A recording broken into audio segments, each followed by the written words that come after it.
You crossed the line first, so you squeezed them, you hammered them to the point of desperation. And in their desperation, they turned to a man they didn't fully understand. Perhaps this is a man you don't fully understand either. Some men aren't looking for anything logical, like money. They can't be bought, bullied, reasoned, or negotiated with. Some men just want to watch the world burn.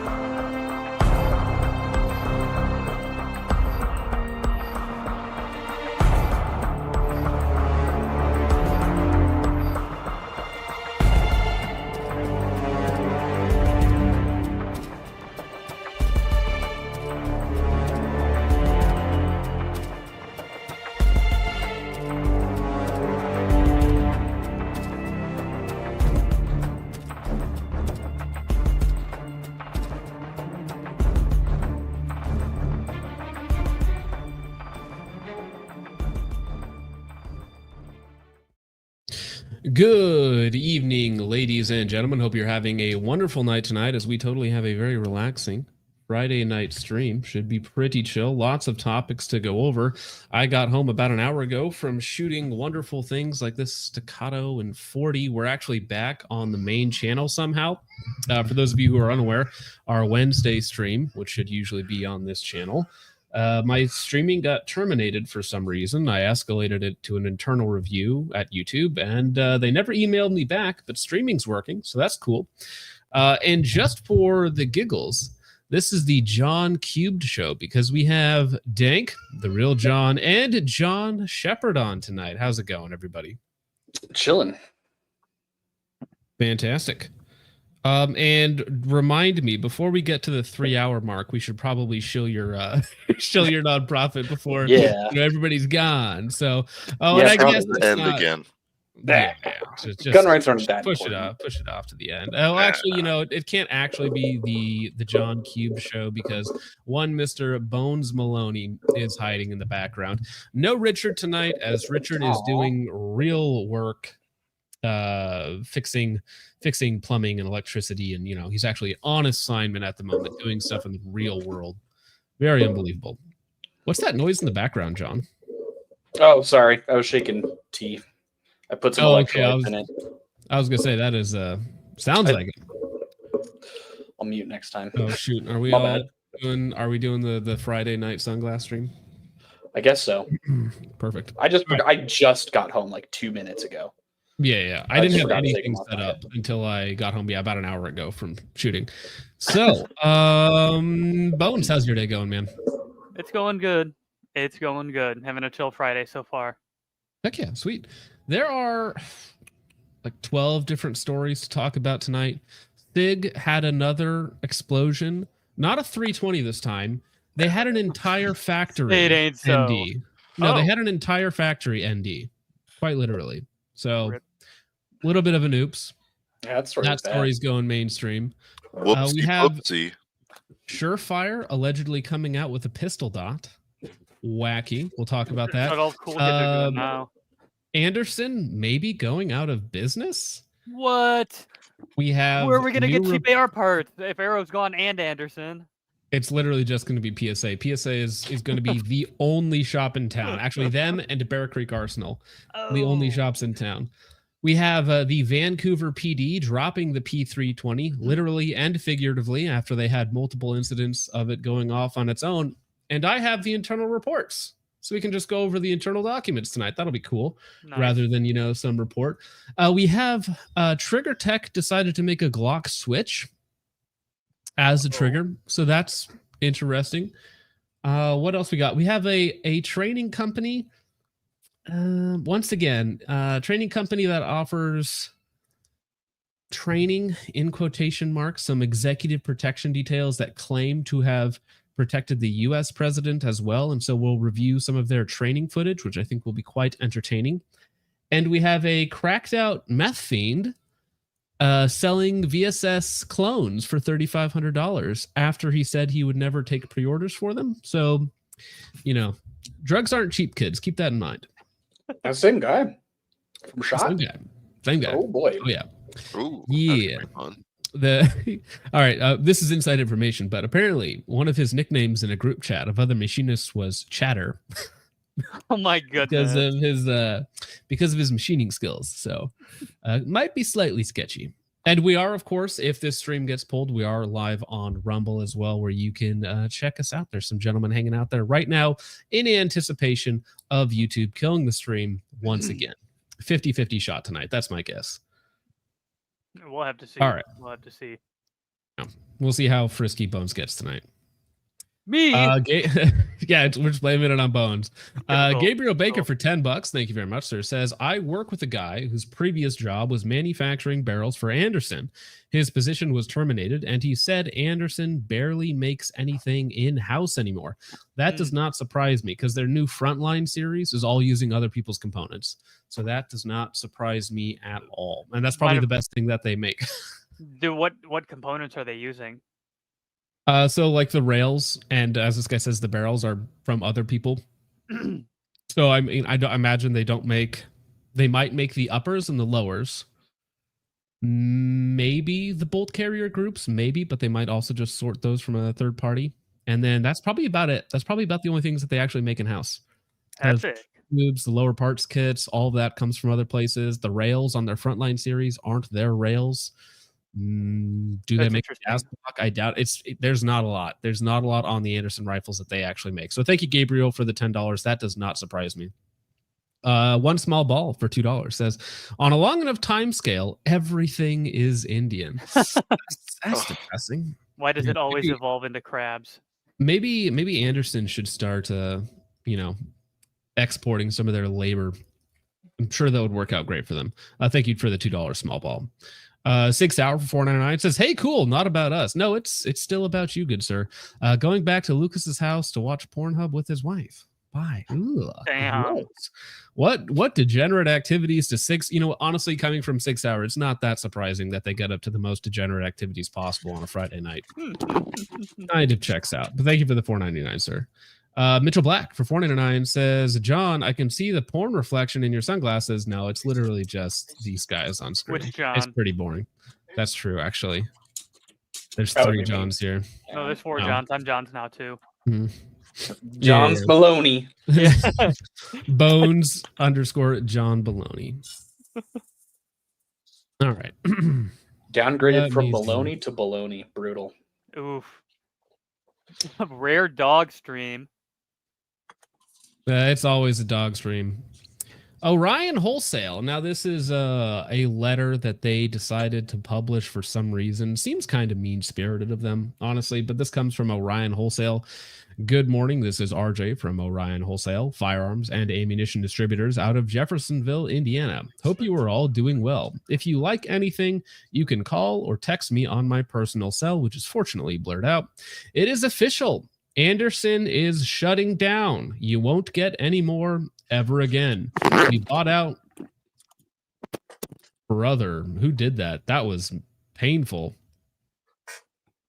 We bought out all the last ones they had left. Anderson AR-15 with M-Lock. Buy 5 or more and get them for X dollars each. Regular price is X dollars. All metal. So again, this is saying that, hey, they're going out of business. We bought all their stock. Only get it from us right now. Buy. So is this real? Is Anderson actually going out of business? Probably not entirely true. It's probably at least a little bit hyperbolic. That being said, the industry is getting squeezed from the bottom up, if that makes sense. There's a lot of pressure on the low end or even the mid end firearms manufacturers that don't have any sort of military government LE contracts to rely upon. We've seen it. We've seen Aero Precision get hit really hard with this. Anderson is a step below Aero Precision in a lot of ways, maybe not as of late, at least in terms of QC. And the only two that are kind of doing okay in the bottom end or the mid range is Aero Precision and Bear Creek Arsenal. Bear Creek Arsenal because they sell things for just ridiculous prices all the time, and that's been their business model forever. It helps when you employ criminal invaders. I mean, illegal. Yeah, and you also, illegal aliens, it's cheaper. And then when they complain about their working conditions, you threaten to turn them over to ICE. That's a genius move. Do you think this situation will be like PSA buying up a lot of the other companies like DPMS and H&R, where they bought up all of their stock and are going to start selling Andersons just in-house with the Anderson branding? I don't know why, because I get why the H&R branding is important because it's a retro line, right? Yes. I get why the DPMS name is important because that's literally the basis of most AR-10s on the market. They have their kitty cat and they have all the other like retro-ish niche guns. You know, they started the dissipators and they have the ACR and all this other stuff. So I get why those names would be important to buy up. Anderson doesn't have anything. What does Anderson make? They make a Glock clone and a cheap AR. I didn't even know they made a Glock clone. Yeah, what's the Krieger, the Anderson KC9 or something like that, whatever it is. Actually should probably look that up. Yeah, the company name has to have a pedigree. So yeah. Well, they have going that you can get a lower with a horse on it for way less than Knight's Armament. So yeah, I mean, it is the Poverty Pony. Yes, yeah. Poverty Pony is having a rough time. The Kiger 9C, which is not a great name. Kiger. Kiger 9C. It's just a Glock 19 clone. It's like Bear Creek Arsenal has theirs. They call it the Grizzly. Anderson has theirs. PSA has theirs. Everybody has a Glock Gen 3. Lone Wolf has a Gen 3 clone. They're all varying degrees of mediocre. I have seen a photo of a Green Beret using an Anderson lower, probably stripped and assembled by his armor. Oh yeah, I have a couple Anderson lowers. I'm sure they're fine. Well, like from my understanding, and I went down a deep dive, a lower is by and large a lower as long as it's in spec and machined properly. And if I'm wrong, feel free to correct me, but my general understanding is it's generally hard to fuck up a lower. You can, but as long as you say that, but I actually have a Anderson here that the magazine catch is like 0.05 inches too high, so you actually physically cannot seat a fully loaded magazine into the gun. You have to download it to seat a magazine, whereas on most lowers you can still just tap it in, it's going to go in. With this specific Anderson lower, you have to punch it in place, like just max force to get it to seat, because that magazine catch is just too high. So that's the one issue I have with it. Other than that, it works great. I have a couple of them. All right. 6 Hours says John eats fries like Logan's sister eats my bone emoji. Oh no. Hey, listen, he just got home. He had to get a snack on the way in. Come on. Charles Chuck for $2 says, where is Richard? Edging again? Oh no, he might be edging his garden over in where he's his next abode. He's doing some real work. He's touching grass, as the kids say. Sarkar Darkstar for $2 says, give me your email. It is simple. It is focustrip with 2 P's at gmail.com. I typed it in the chat for you as well, sir. This gentleman says that he has a buddy who has a P320 who went off in his truck, assumedly while his friend was not even in it, and that he can get it and send it to me via an FFL, so that way there I can get it in hand to test it, maybe even pass it off to the LFD guys who are local to me so that they can do some real testing on it as well. That'd be awesome. Now, Bulge Deep in Vagina for $9.99 says Balzania 69 likes poop colored wieners in his bottom. Unbelievable. Pretty wild. Damn. Wow. Bro, I don't know. He keeps going. I don't know who Bazania 69 is, but Bulge Deep does not like that guy. Yeah, wow. He's not stopping in chat either. No, not at all. Letting everyone Bulge Deep in Vagina for $9.99 says Balzania 69 is like lasagna. Balzania is 69 is self-conscious about it. Ouch. Well, you are certainly flexing on him, sir. That'll show him, I guess. I don't know what the original. He's in the Balzania guy is in chat too, so I don't know. He's just getting roasted here. So many $10 Prince's old $10 account. donations. I haven't even gotten out of the first topic yet. Mitchell Black for 199 says, John, quit stuffing your face with fries. You know what's funny, John, is you eating the fries has actually paid for your fries. Hell yeah. Donks. Well, it's paid for you to get the same amount of fries. But Don't worry about it. Don't worry. Steven Shreds for 199 says, is Ballistic Advantage still pushing out orders? It's been a while since I've ordered direct from Ballistic Advantage, but I'm still getting my orders as a dealer. As an individual, no idea. I see, like from Primary Arms, occasionally they have Ballistic Advantage barrels come out of stock and go back, or go out of stock and come back in stock. But I haven't tried to order directly from BA. Yeah, Primary Arms. Primary Arms. Yeah, that's where I get AR-15 discounts or any of these other places that have good deals at times. Bulge Deep in Vagina for $9.99 says Bolzania 69 is a self-conscious poor. Yeah, you show him. Yeah, Get his ass. Yeah, keep on showing flexing him by, on him. Giving John money. Flexing on him, man. The range for $10. Says, I just checked Anderson's site. The only thing in stock is stripped lowers for the low price of $95. Jesus. Looks like they're done. Sad. Now, Anderson, I think, is kind of in the same boat as Arrow or Ballistic Advantage, where I've never bought Anderson anything from Anderson. Mhm. I only get it from other places. Only. Like, so you telling me what the prices are on their website? I've never even seen their website. Right. Because I would never buy from there. When I was looking for a free float quad rail, they had one on their Frontline series, and I asked them if I could buy one directly from them, just the handguard, and they actually put it on the site and listed it for me to buy.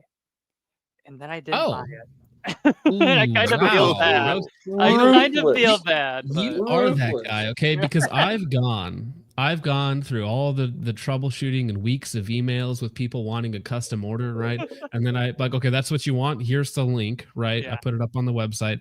Nothing, right? And I'm like, come on. That's why if I don't respond to somebody, it's because I don't believe you are actually going to buy the thing. And so I'm not wasting my time like sourcing all of these intricate parts for you and your very specific build. I'm like, no, just get it yourself, sir. I get it. This is why I haven't talked because to you of about people the like AR Bones. that I want.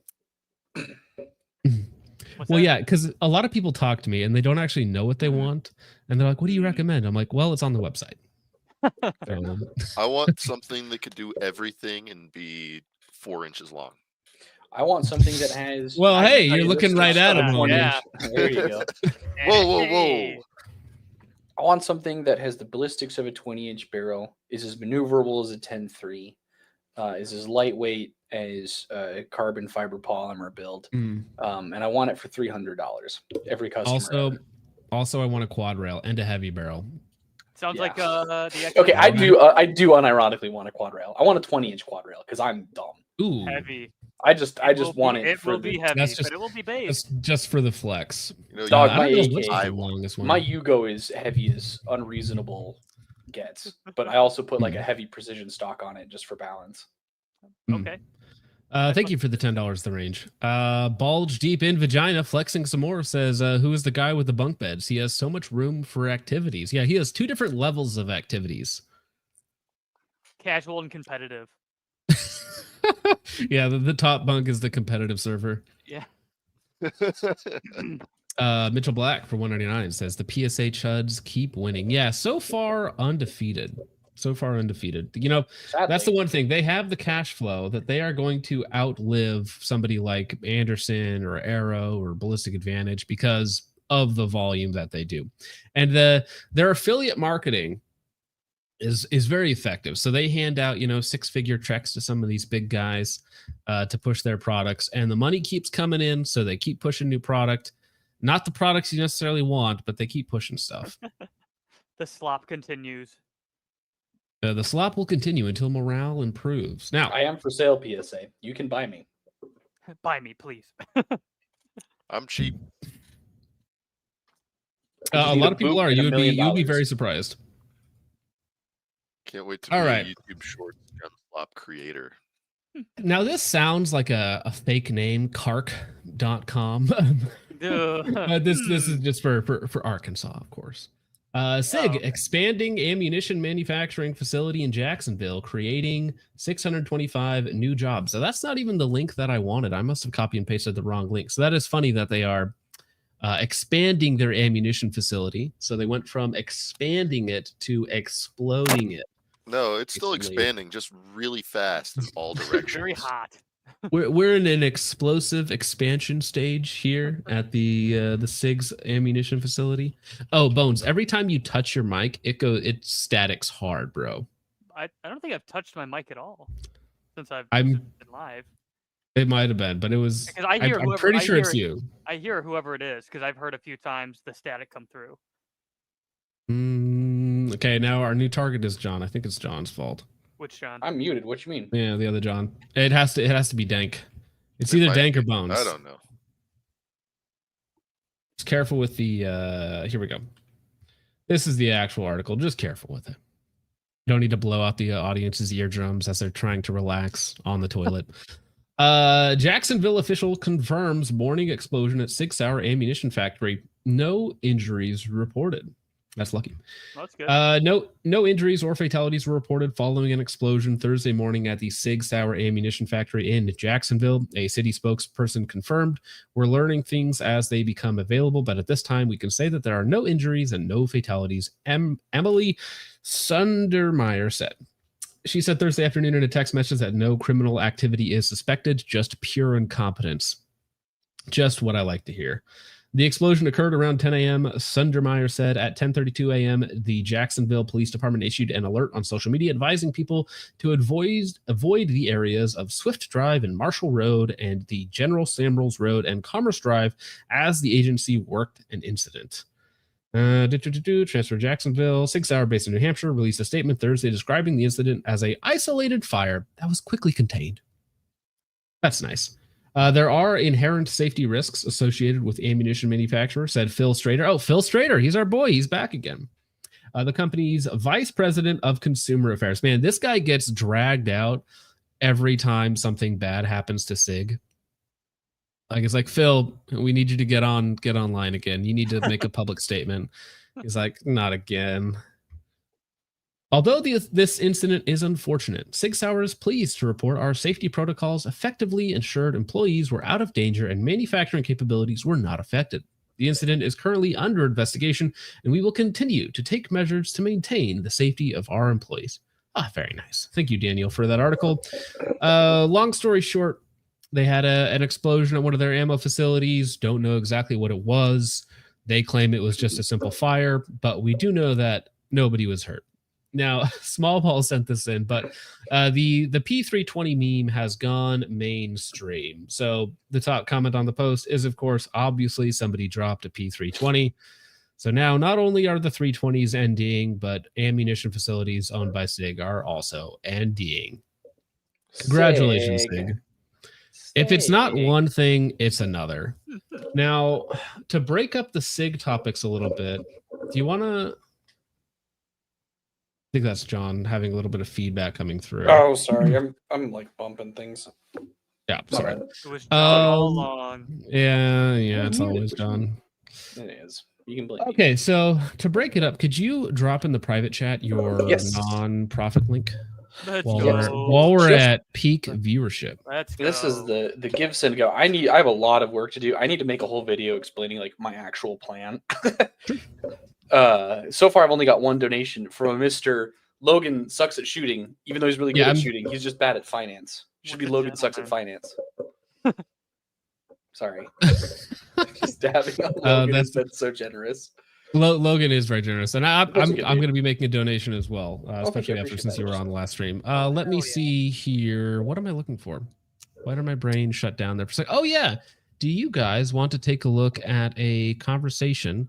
I got some death threats over those are fun. Over the weekend. I posted them in the Discord, and a gentleman was a little bit unhinged, but not about what you might think. So let me see if I can find it.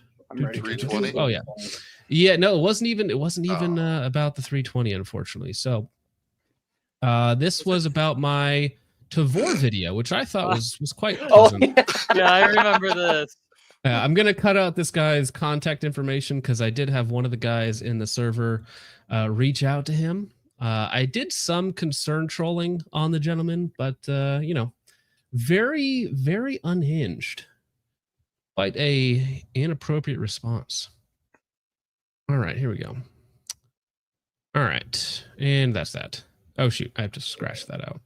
Plastic guy on the Rumble said, "Do not disclose your plans or the haters will sabotage you." I'm assuming that's directed at me and what I'm doing. I kind of need to explain what I want to do with my nonprofit because people I can't say, "Hey, I'm doing gun rights. Give me money." Give me money for a nebulous reason. Yeah, the ultimate goal is just going to be funding. Fundraising for lawyers who are actually challenging the NFA, because there are several times where criminal cases that implicate the NFA have popped up.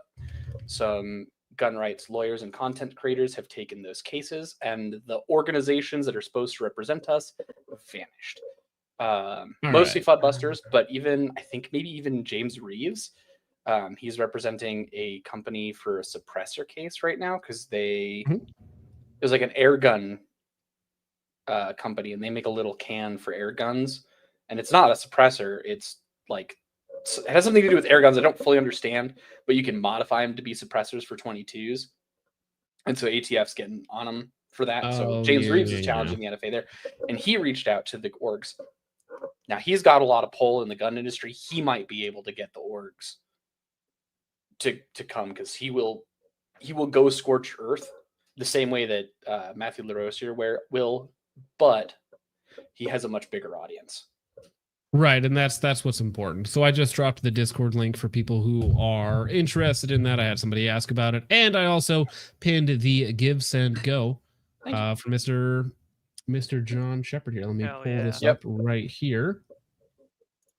So this is the Tower Shield Pro 2A. So give us the 30-second rundown, and this will be pinned in chat for the rest of the stream. Perfect, thank you. So the reason I started with Tower Shield instead of like an actual pro to like Gun Rights of America like others. One, there's more bills in the Bill of Rights. There's more amendments in the Bill of Rights than just the second. So there's more to defend there. Again, the primary thing is just going to be fundraising, going to gun shops, getting people to sign up, popping on streams, getting people to sign up. And then once we've got all the money that we need, start giving it to the lawyers to challenge the NFA.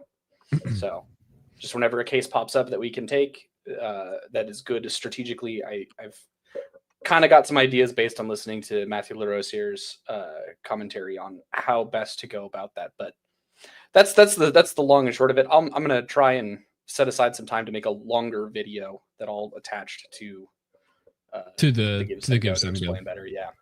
But that's the short of it. Thank you. Yeah, no problem, man. All right.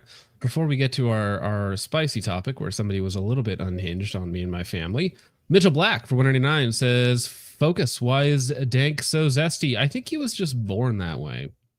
Yeah, probably. Something like that. Who knows? We love Dank, though. Thank you for the 199, Mitchell. Todd and Docs for $2 says, "Let's get back to Sigas and Black and Gay Trench." I don't know why I censored the word black, like that was the offensive part of that sentence. But thank you, Todd and Docs, for the $2. Appreciate it, sir. Matthew Ross, C6 Money Pit, which is a great money pit, and it looks like you have a fun time with that card too. Says absolutely nothing. Yeah, it's a C6 Corvette, which it looks like he's tracked out there. That's awesome. Thank you for the 199, good sir. Mitchell Black for 199 says, "Frick Trench, all my homies hate Trench. The Trench hate has begun. There's a new topic of hate, and it's Trench once again." What is it? Bulge Deep in Vagina for $9.99 says, "Focus, will you build me a sweet upper for shekels?" Of course. Yeah, you just have to ask. I'll build you an upper. I had another gentleman reach out to me yesterday, and he wanted another custom 14.5-inch 6.5 Creedmoor, just like my build, basically, with a few other changes on it. So I did post that on the website yesterday. So yeah, custom builds do happen. Far Too Crazy for 2 says, can we get the Discord link? I need to build roasted. Yeah, I posted that in the chat as well if you guys want to hop on the Discord and interact with other crazies online for some reason. Jonathan Glimmer Pacone, hope you're having a great night, sir, says, y'all look like a bunch of low-T Elvises. That's awesome. Listen, all right? Can't even be bad. My test levels are just fine, okay? Everything is working just fine. I have 3 kids, so as far as I know, everything's all right. All right, now, speaking of low T, though, this gentleman was a little unhappy with my Tavor video bringing up certain historical events. So here we go. So I'll read this out, and this was sent to my business email. This funny. The title of the email is regarding uppers. This is in fact not regarding uppers. Watched your video on the Tavor. I wanted to let you know that you should follow your dear leader Hitler and use the 308 Tavor to splatter the contents of your empty Nazi skull on the wall, you Jew-hating scumbag.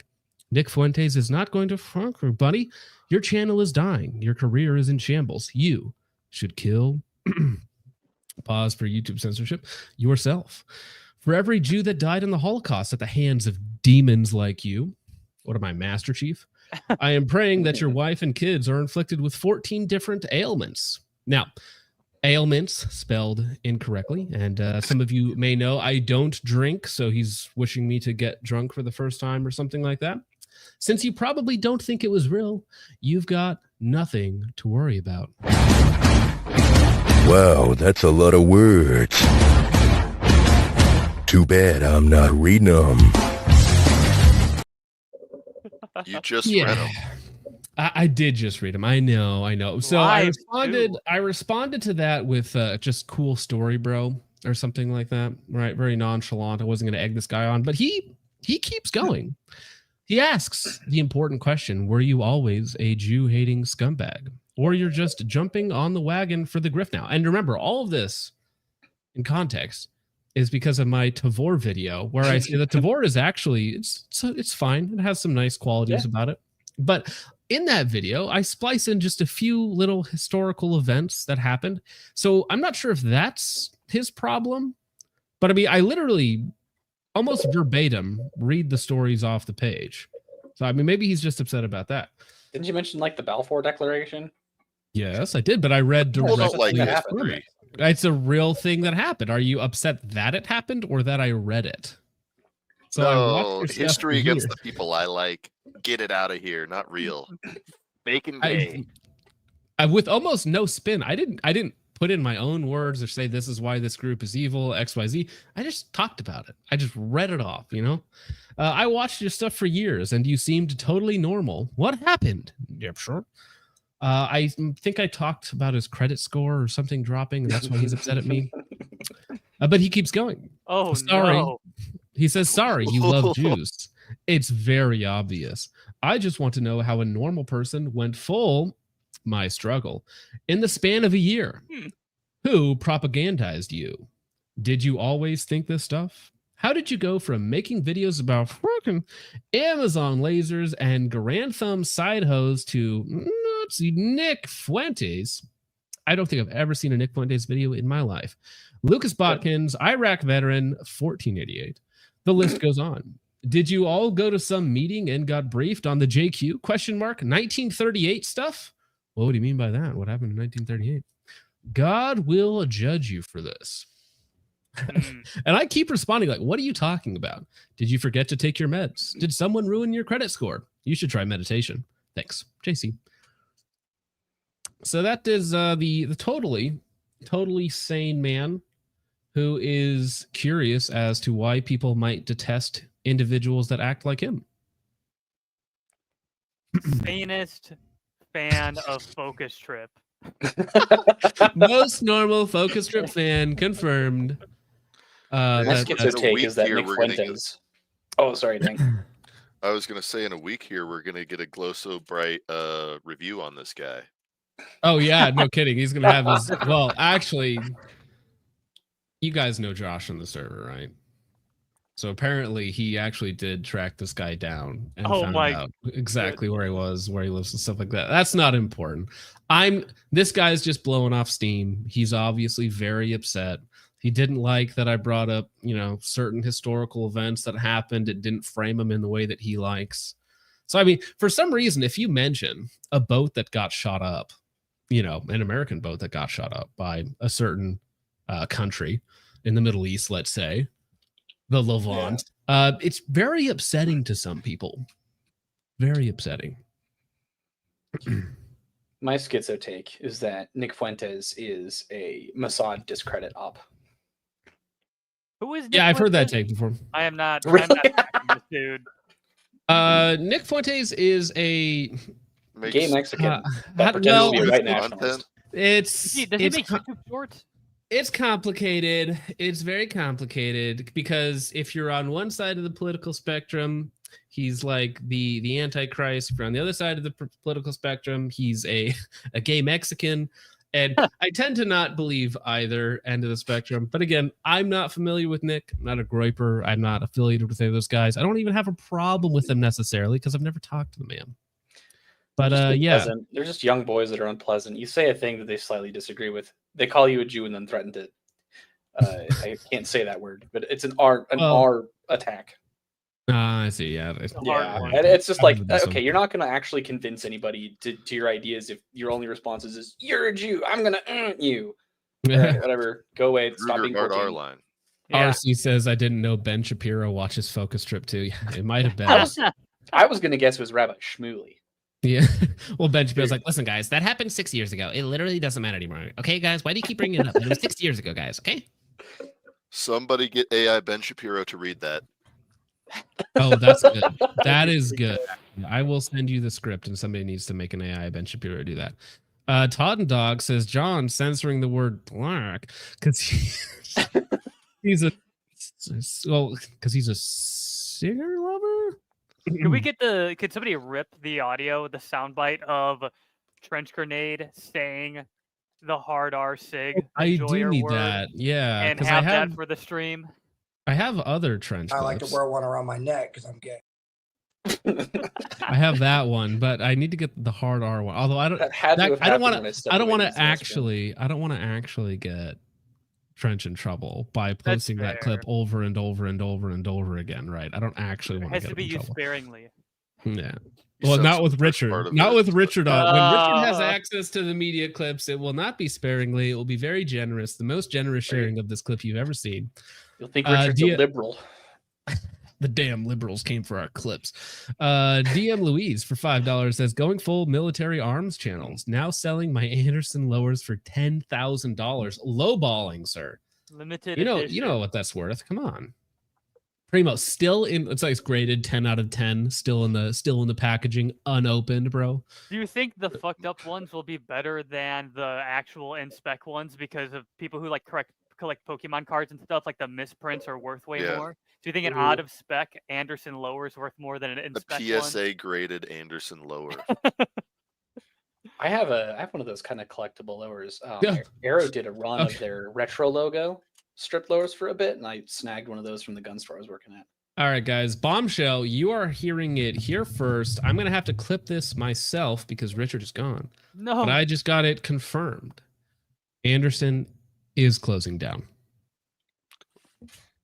Closing down. They're done. And guess what?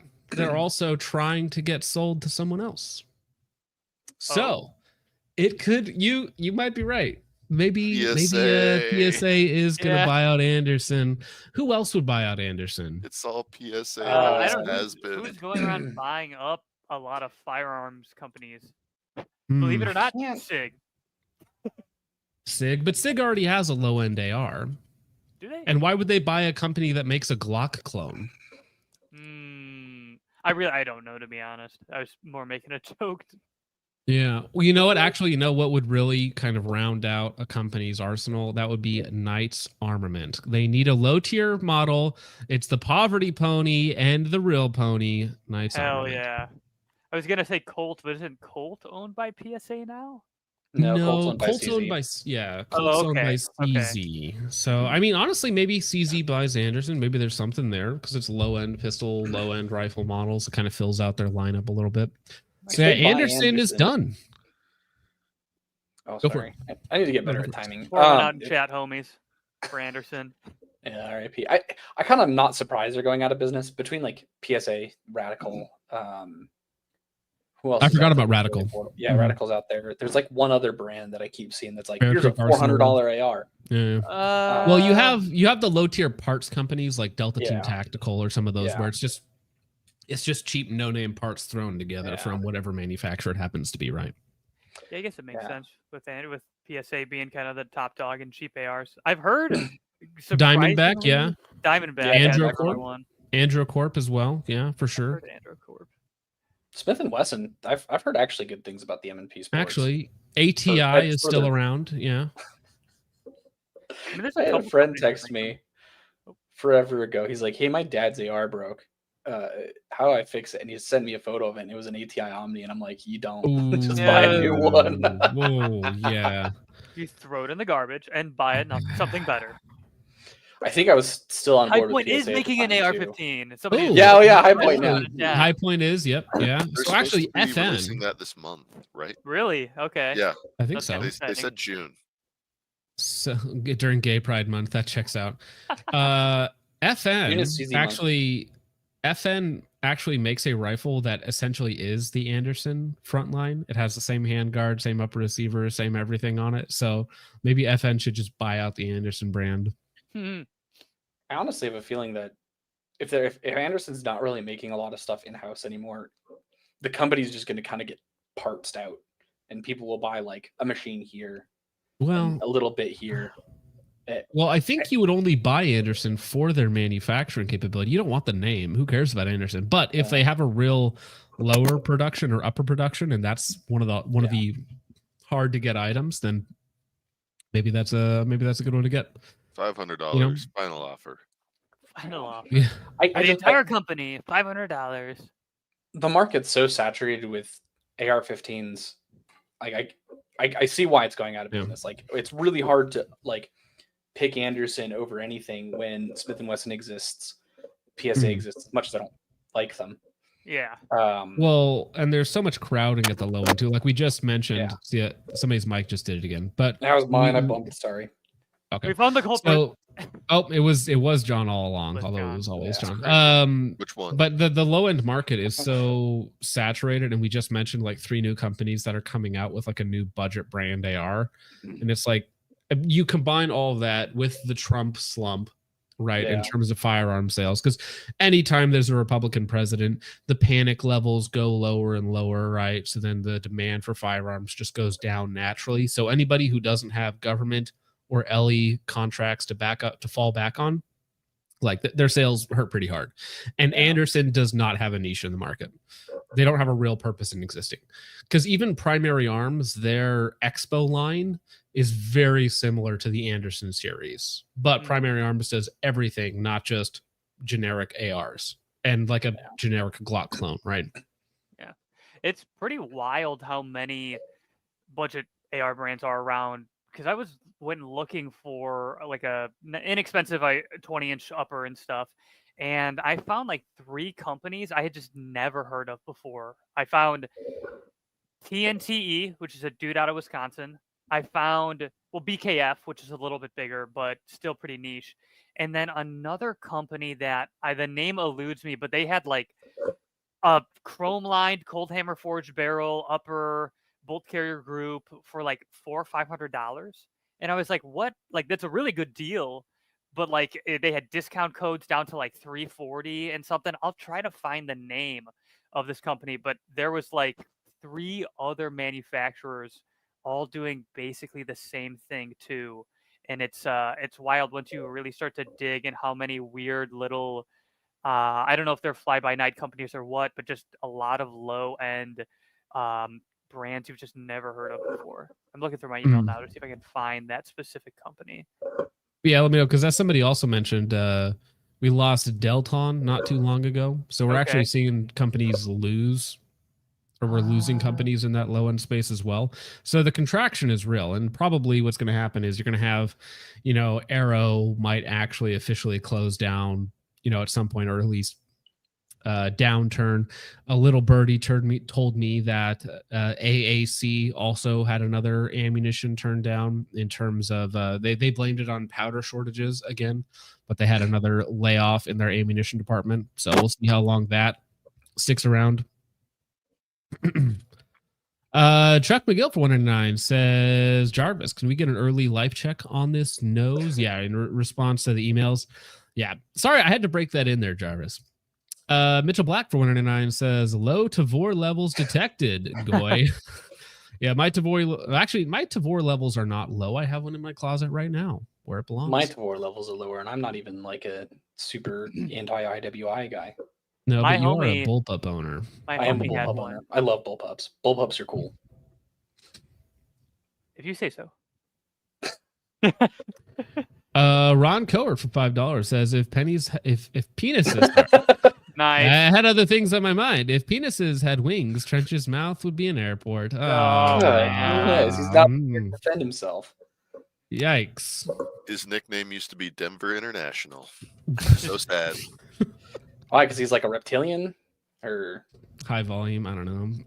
Todd and Dogs for $2 says, the Holly gonna cost you because juice are gonna juice you. Mm-hmm. Appreciate it, sir. Thank you for those are words in a specific order, maybe for the first time ever. Chuck McGill for 69 for 199 says, the highest test Tavor user. There you go. He had to spurg out online, literally spurg out online. Todd and Dogs for $2 says, John pocket pools like a Sig reach around in India. Brutal. Damn. Wild. Thank you, Todd and Dogs, for $2. Sig Sauer back again says, nice. If low end spaces are going away, maybe Trench is next. Low hanging fruit, Sig. But thank you for the $4.99, sir. Greatly appreciated. Nice word salad. Yeah, very true. All right. Let's see here. So we're closing through these topics. Oh, hey, well, we took a break from Sig for a minute, but now we're back again. Back again. All right. So yay, the Sig stream. Dude, it's the Sig life at this point, bro. It's a hard Sig life for me. The Vancouver Police Department. This is from Jeff Morey, the chief of police. This is a memorandum. I might have these out of order. So just this is the Officer Warner memo, and we'll go ahead and go through it. So on Wednesday, then August 9th, 2023, at approximately 3:45, I was at Safe Fire Indoor Shooting Range with the Vancouver Police Department Training Division. I was in Bay 3 at the 15-yard line, shooting next to Officer Hill when his P320 experienced a spontaneous discharge.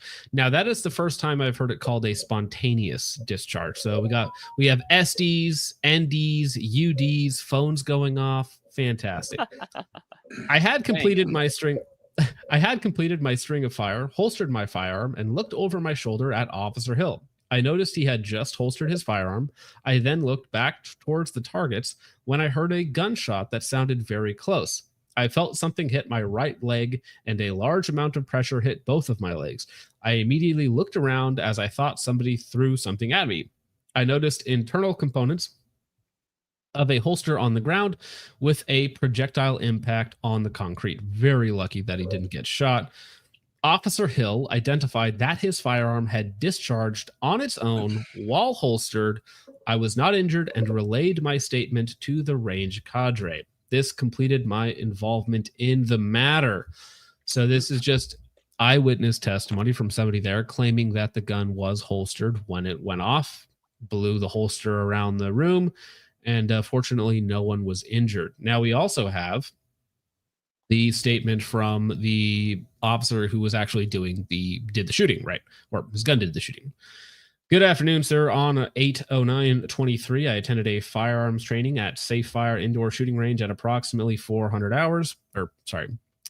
in the afternoon. I had finished my course of fire and holstered my department-issued firearm, Sig P320. When I holstered my firearm, I fully seated my firearm with the unmodified department-issued Safariland holster. Now, according to Sig, the Safariland holster is the problem. Safariland has been known for getting guns to go off since their inception. That's what Safariland is famous for. That's why they have all the contracts.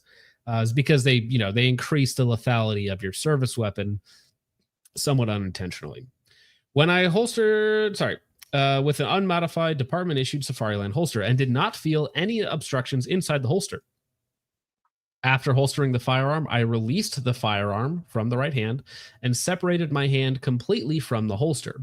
I then placed my hand right back onto the holster by pressing the ALS safety hood back in position to fully secure the firearm inside the holster.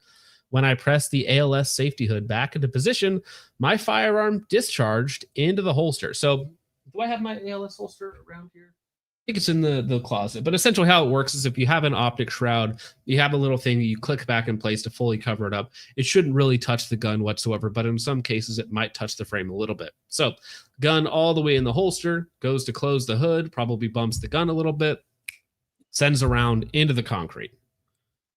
It's a shame we can't get a hold of this gun to see which FCU it has. Or if it has a bar in it. Actually, we're going to get to that. We're going to get to that because we actually have the full list and the serial numbers of all of it. Oh, okay. So, might have accidentally presaged things.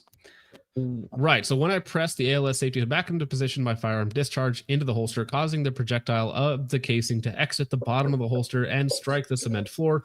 At this point, Range Officer Charlie On came over to where I was standing and asked me what had occurred. After I explained to him what had occurred, Range Officer Charlie On instructed me to unholster the firearm and make it safe. I made the firearm safe by extracting the magazine from the magazine well and locking the slide back to the rear of the firearm. Once I made the firearm safe, Range Officer Charlie On instructed me to place the firearm back into the damaged holster. At that point, I holstered the firearm and exited the firing range. Respectively, Officer Hill. So that is an eyewitness account of what happened and a corroborating statement from the actual shooter. Now, the only discrepancies is this guy arrived at 4 o'clock and the other guy arrived at 3:30, but they're all saying the same thing. So the statements line up. Now, very fortunately, the Vancouver PD keeps a detailed record of all the incidents that they have with their P320. So we actually have the serial numbers and everything else linked with it. So this firearm, which fired in the holster, it was purchased on the 29th of June, 2022, and it was issued to Sergeant Romiti on the 1st of July, 2022, and returned to the Armory on May 30th, 2023. It was then issued to Officer Hill on the 19th of July, 2023, and returned to the Armory on August 9th, 2023, after the weapon discharged in the holster. It was inspected on the 28th of March, 2023, and no deficiencies or issues were found during that inspection. The inspection was completed by Sig Sauer Certified Armory Troy Rollins. After the firearm discharged in the holster, Sig Sauer Certified Armorer Zachary Allred did an in-depth inspection of the firearm. During that inspection, a possible defect in the sear housing was located, which may have prevented the sear from returning fully to reset, allowing the striker to be held under spring tension to fire without application of the trigger. It was also noted that a second reset could be heard when dry firing the weapon. The first reset resulted in a dead trigger as it was not a completed reset. So this is a gun that is just over 1 year old from the date of purchase. It had 2 officers, and after an inspection, after it had its first issue, they discovered an issue with the sear and, the dead trigger, all sorts of new issues that we really haven't tested for, right? Because a lot of the LFD stuff and my own stuff has been about the takedown safety and some of the other issues possible in a P320, but there are a variety of possibilities that could go wrong inside of a P320, which is why it's kind of a dumpster fire of a design. Sorry, is John all right? Did his headphone fall off? I wasn't paying attention. I thought he was just taking his hat off. Oh, okay. Or his headset. You okay, John? Yeah, I think it might be Dank's mic. Actually, we're gonna fund him a mic tonight. Don't worry, guys. It very well could be cheap microphone. No, Made but in China before made the in tariff. China. Very lame. No, but I gotta head out of here, guys. You guys have a good stream. No problem. Thank you very much for hanging out, John. Appreciate you. Oh, all right. So then they go to another firearm. This firearm was purchased on the 29th of June, 2022. This firearm was issued to CPL Pardue. CPL Pardue was having an issue where the firearm would not fire when the trigger was pulled to the rear. Yikes. He advised he could hold the trigger pinned to the rear, and then if he shook the weapon, it would then fire. Ooh. So you're getting trigger hang, basically. So that's very nice. Due to this, on the 30th of March 2023, the Sear Housing Assembly, which contained the Sear Housing Sear Spring ×2 safety lever and disconnector, which was purchased from Sig Sauer as a single item replaceable unit, and a new striker assembly were installed. This replacement was completed by Zachary Allred. CPL Pardue reported that he was still having the issue with the dead trigger shortly after his replacement was completed. This culminated in the weapon being taken out of service on the 1st of August, 2023, just 8 days before they have another 320 go off on its own. Fantastic. Because again, these are two separate items. Then they have a third serial number. This firearm was purchased on the 16th of May, 2019, and then issued to Officer Hing on the 7th of October, 2019. Officer Hing was using this firearm with no issues until a training day where she began to have an issue where the weapon would not fire when the trigger was pulled to the rear. The weapon was returned to the Armory on the 21st of June, 2023. This weapon was last inspected on the 14th of September, 2022, and no deficiencies or issues were observed. So again, their officers having all sorts of fun issues with their firearms. Another firearm, and again, this is just with the Vancouver PD specifically, just one department. This firearm was purchased on the 16th of May, 2019. It was issued to now retired and previous Rangemaster John Janisk on the 23rd of July, 2019, and was returned to the Armory on the 16th of November, 2022. When the firearm was returned to the Armory, Sig Sauer certified Armory Zachary Allred, he's getting a lot of work, replaced the extractor Sear Housing Assembly, which contained the Sear Housing Sear Spring ×2 safety lever and disconnector, and the striker assembly. The decision to replace the Sear Housing Assembly and striker assembly was due to the high round count and usage of the firearm by the previous Rangemaster. It was then issued to Officer Brian McLemore on the 2nd of January, 2023. On the 10th of August, 2023, the firearm was found to have the same dead trigger issue reported by CPL Pardue and Officer Hing. Officer McLemore advised that the weapon started having this issue on his last training day. At a later date, Sig Sauer certified armorer Zachary Allred was able to replicate this firearm in a dry fire condition. The function has the same serial number, as noted above, that we talked about previously, where the trigger would be pulled, but the firing pin would not go forward. However, if the slide was touched or the weapon shaken, you could hear the firing pin go forward on an empty chamber. Yikes. So you would put it away, dead trigger. You might not even notice it if it was on the last thing. Put it in your holster, little bit of shake, and then that firing pin just heads home. That's it's concerning, especially. Well, I mean, like if a gun's going off because you shake it, that's already concerning. But they reference the high round count, and on a couple of them, one of them is only a year old. Yeah, no, then,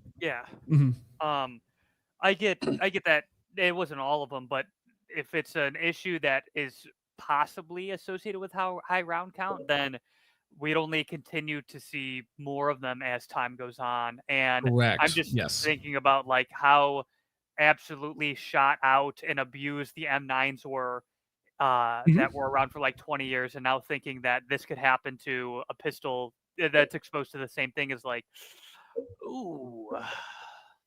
Yeah. A little Silent Official says Shake Awake P320. Yeah.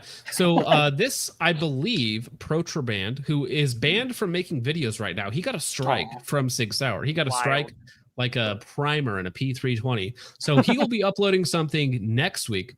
But he got all of these documents, and these are direct from the Vancouver PD. These are all internal memos done by Sig Sauer certified armorers, right?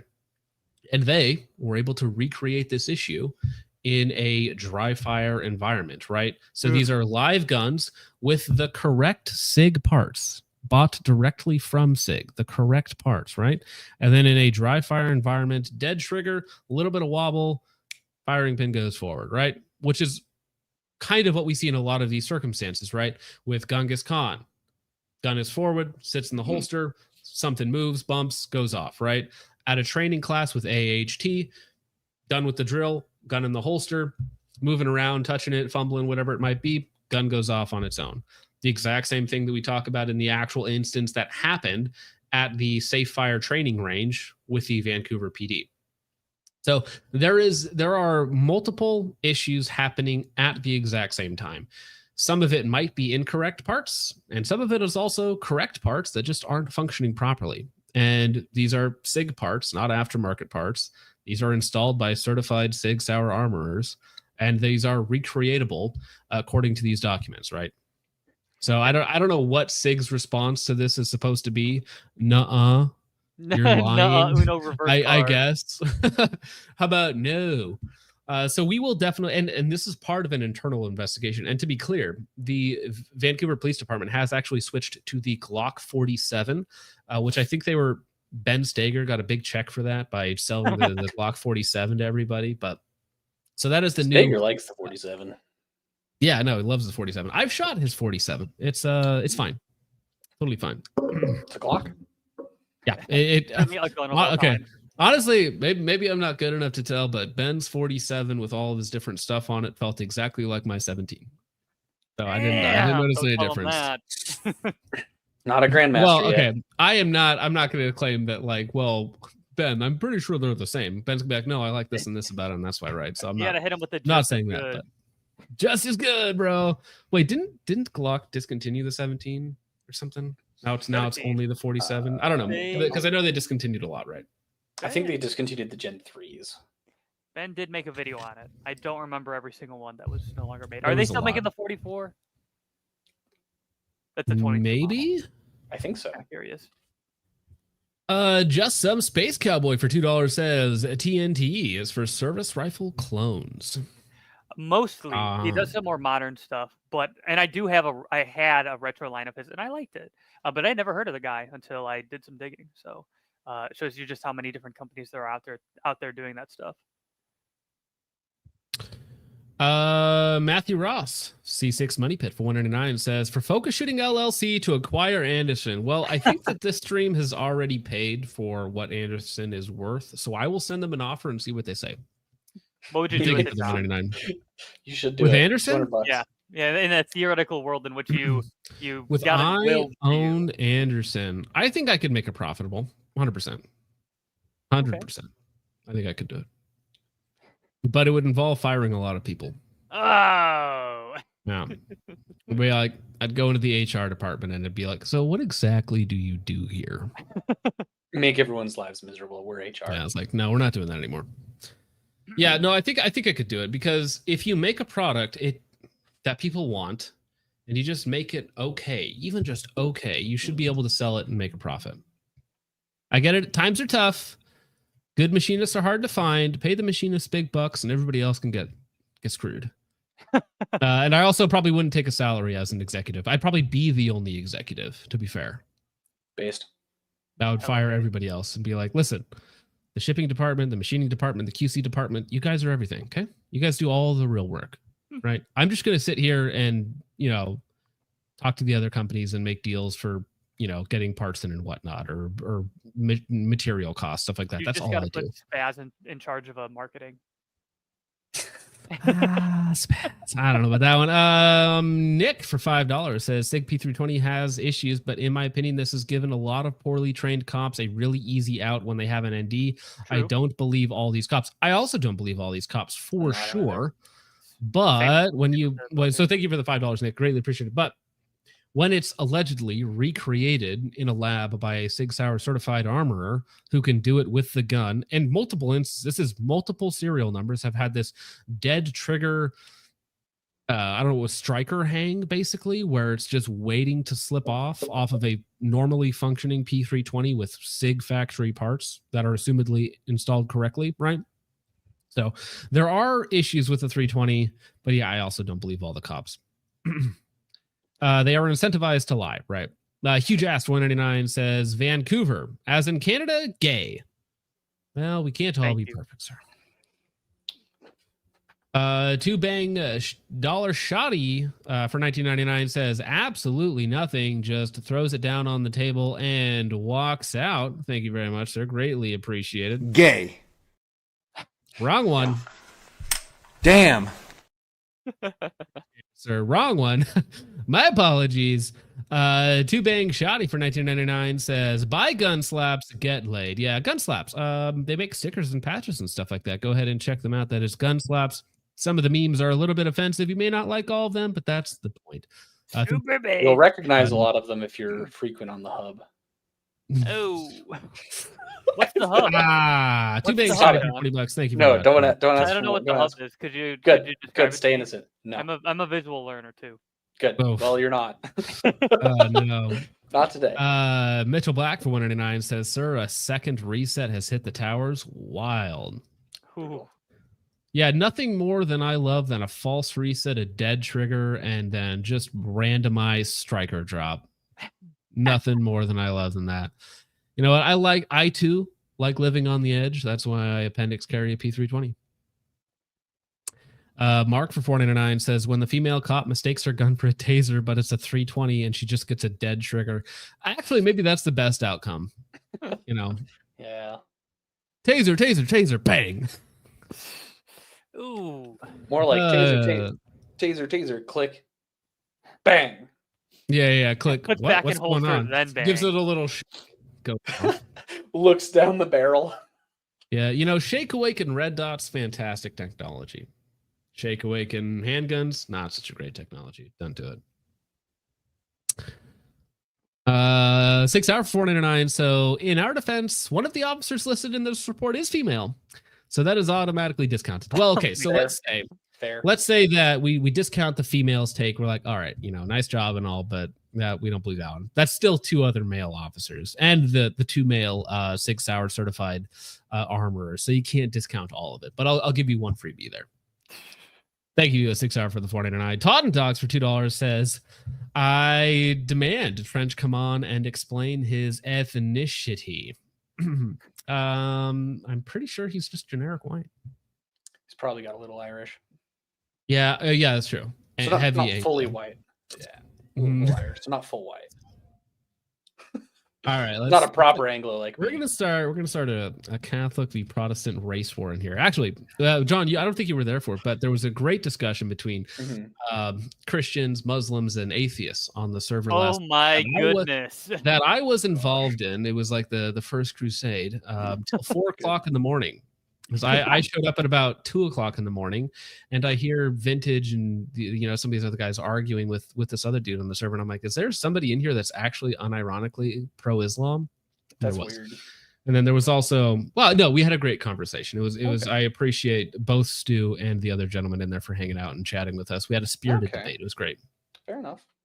It was getting a little wild right at the end, though, at around 4 a.m. when Oh, that's right, Bones. Yeah, you jumped on like, and I jumped out because I was like, I gotta go to bed. Yeah. My sorry. Has me going to bed real early because I wake up real early for the gym. Oh, there you go. Based. DD214 bro for $1 on the Rumble side says Sig's ammo factory had a kaboom the other day. Yes, it did. It had a unintentional discharge. All right, Siley has some math for us. He says, Silent Official, number of SIG videos discharging, divided by the number of Glock videos discharging, divided by the number of SIGs being used by cops, divided by, underneath the number of Glocks being used by cops, equals ratio of real discharges, roughly.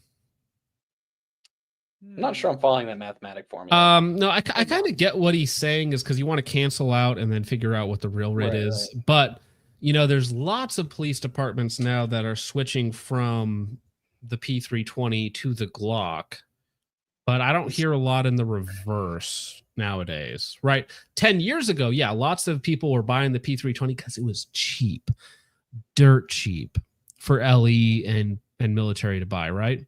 But now they're like, you know what?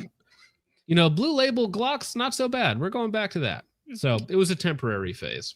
I think Sig did some lead loss with a lot of those contracts 100%. to sell commercial. It was like it cost Sig less than $100 to manufacture the M17 for the Army. It was something crazy cheap. Well, yeah, if you don't factor in like startup costs and development costs, stuff like that, because you also have to roll in the P250 development costs, because that actually probably absorbed a lot of the costs, but then they also lost a lot of money on the 250.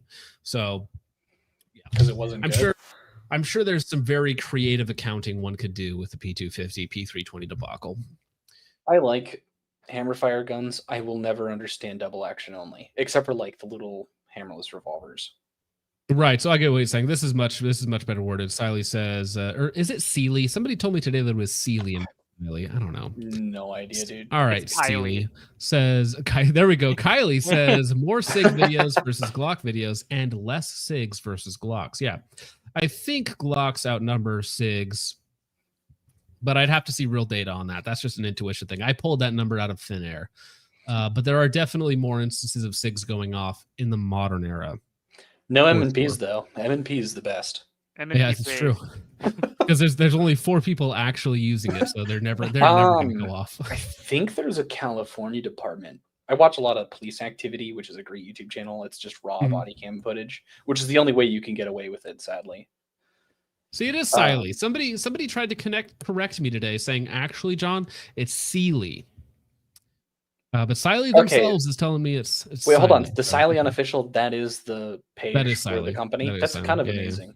Yeah. I have their Wolf EDG, which I entitled their video on the Gun.Deals video. I watched that on my lunch break. The ugliest Siley makes the ugliest dot of all time, or something like that. It's pretty hideous. Yeah, I like it in concept though. I like lots of things in concept. Yeah. I mean, at its price point, I wouldn't be super shy in buying one. I like DP9 supremacy. There you go. Yeah, for the 2 of you out there, I'm sure you love it. More P30 guy myself. With your secret handshakes that you do. It's just straight in the trousers. All right. But speaking of triggers that hopefully don't go off on their own, Trigger Tech. Denk had to. Well, you might have had your headphones off. Denk had to out. He had other stuff to do. He had real important things to do. I had to swap my headphones so that because like my other set, that's what was making the weird noise, the feedback. So I had to switch. Oh, thank you. I appreciate that. It was getting a little rough at times. I know. I was like, dang, that is me. Well, here's my crazy hair day and better audio. Yeah. Oh, yeah. All right, so Trigger Tech, very famous for the Trigger Tech diamond triggers, the really expensive AR triggers. I actually have one in my closet right now. Fantastic, very nice. Probably the best triggers you can get for an AR. But you know what? They were like, guys, we're going to design a Glock trigger that is more complex and convoluted than any other Glock trigger on the market, and ours comes with a switch. So it's an M&P trigger? It's we'll get to see what it is, and this is peak YouTube tactical marketing. Let's go.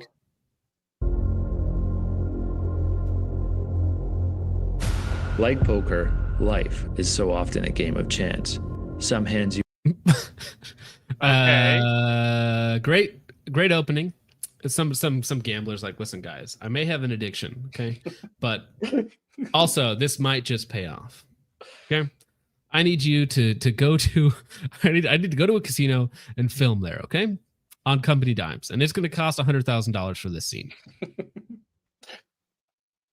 Hey, Trench is on. Yo, Trench. How's it going tonight, sir? What up, bro? Brother, if somebody wanted to ask you your ethnicity, Trent. Somebody was asking.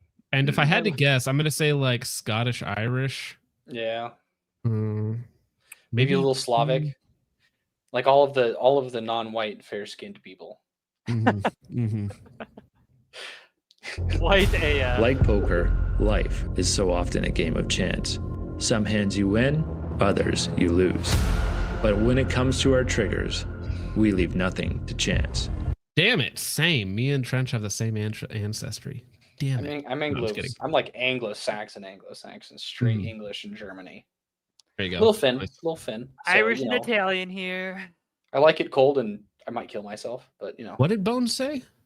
I don't know. He just said I'm Italian and then disappeared. No, I kicked him off after said he was Irish and Italian. Get out of here. You're not white. Yeah. Realist fake white here. So white presenting. We leave nothing to chance. At Trigger Tech, when we bring a product to market, we aim to offer a step change in performance. See, this is the ultimate tactical performance. He takes a Glock out of a brand new box. He safety clears it. He puts his finger in the chamber, puts his finger in the mag well, right? As if like, you know, this is like Safety Sam tactical safety checking things. Does anyone actually, do you guys have your Glock or whatever, and do you put your fingers in the magazine well to make sure that there's not a magazine inside? Only when I'm at a shooting course that requires me to do so. Really? Do they make you do that? There have been some that it's mostly courses that I don't go to often, but like there have been some one-off courses where they are like, all right, now take your pistol, do your inspection, like, you know, fingers in the magwell, fingers in the chamber and in the, you know, the slide essentially, and then have someone else do the same thing. I've gone to courses that are like that. Interesting. At Trigger Tech, when we bring a product to market, we aim to offer a step change in performance, reliability, and safety. So, when our R&D department set out to build a new Glock trigger, their mission wasn't just to improve it, but to reinvent it. After 3 years of tireless work, the result is a Glock trigger so revolutionary, you'll feel like you've been dealt a winning hand every time you use it.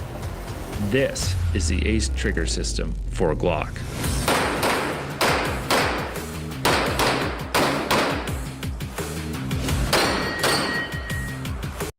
Pause for YouTube censorship so that they don't kill me for not firing. Totally not a thing on stream, sir. This is a, just to be clear, Mr. YouTube, this is a video on your platform, okay? You see this thing in the top left? That means I'm not poor. You can let me stream this video, okay, YouTube? Calm down. Now, one thing I do have to say is, sorry, that's the wrong one. It's got real intimate there. Up close and personal. No, maybe it's better this way. All right. You know what? I think that if you're going to market a trigger or a performance product, you should have a performance shooter demo it. Yeah, that makes sense. Was he not shooting very well? No, but I mean, it's just generic. It looks like they're marketing it to LE or military, I guess. But it's Trigger Tech that makes competition triggers. And so when somebody tells me that, like, oh, it's the best trigger out there and it's the safest trigger out there, well, then I'm like, well, it's no longer a competition trigger, because like competition users, like we don't care. We use 2011s that we know they're not drop safe, right? Yeah, that has a 1.5 pound trigger. That's not safe. We don't care. It's for performance, right? Now, if you come out with the HD, the duty from Staccato, right? That has a 4.5 pound trigger and it's drop safe because it uses a series 80 trigger rather than the standard series 70 trigger. So it's not. So it is actually drop safe. Gotcha. But if you're talking about peak performance, like competition shooting, like the rest of their triggers that are used in like competition shooting, basically, because they make the best AR trigger, like we don't care about safety. Just give us the 1 pound Glock trigger, please. Please give me the 1 pound Glock trigger. I will also say, just from like a basic consumer zoomer mindset, when I watched the first however long we've gotten into the video, I still don't know anything yet. Because he's told me this is the greatest trigger we've ever made. It's amazing. And then he shoots normal. And I'm like, what? I'm waiting to see what is so revolutionary about this. You are going to see, but did you get the point that you got dealt a winning hand? You know what? I saw the 2 aces. I was like, this is how you know what? I've already actually, I'll admit it, guys. I have 3 of these in my cart already. After I saw that, I'm gonna put them all in my RXM and my dagger. There you go. Oh, there you go. Yeah, in your dagger. Put a $300 trigger in your $300 my $200 gun. Jeez. Mitchell Black for 199 says, John, let me straddle you and twirl that mustache. Mitchell Black getting intimate tonight. I'm finally getting the hate, which I've always wanted. So that's nice. My own dedicated haters. Yes. Yes. That's John Shepard Hater Fan Club. All right, here we go. We can I worked let this hard guy for those continue on his way. haters.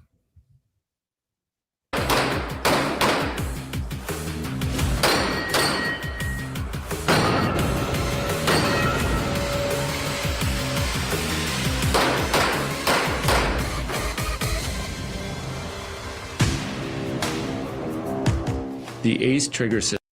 All right, so it comes in a very cool case. I like it. If it actually comes in this. Now, that little top piece there, that looks familiar. I've seen those advertised everywhere. System breaks down into 3 parts: a lever module, a disconnect module, and a sear module. Featuring the same robust zero creep technology that is used in our rifle triggers, we guarantee an exceptionally crisp break.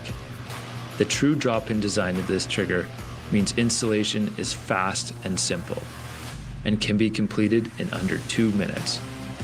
By replacing the traditional safety blade with our own new design, it means the entire lever now acts as a safety, while mirroring the feel of a... So if you notice, there is no trigger dongle, but somehow it still has a safety tab, which I guess gets pulled back once this trigger's in position, but I don't know how that helps anything. Yeah, That sounds like a bad idea. That too. Right, because you have the safety tab, but I guess it gets defeated as the trigger gets pulled back, which means that you might as well not have the trigger tab there. Yeah, I don't know. Maybe it's like for states or local jurisdictions that require some sort of safety feature, like it's technically there. I mean, I don't know. I'm just on here. I mean, I guess, yeah. It's not a trigger. This is my safety, sir. This is my safety, sir. I mean, I'm not super bothered by the lack of a trigger dongle, personally. No, I agree. If you're it's- telling me that this is a competition style trigger, fantastic.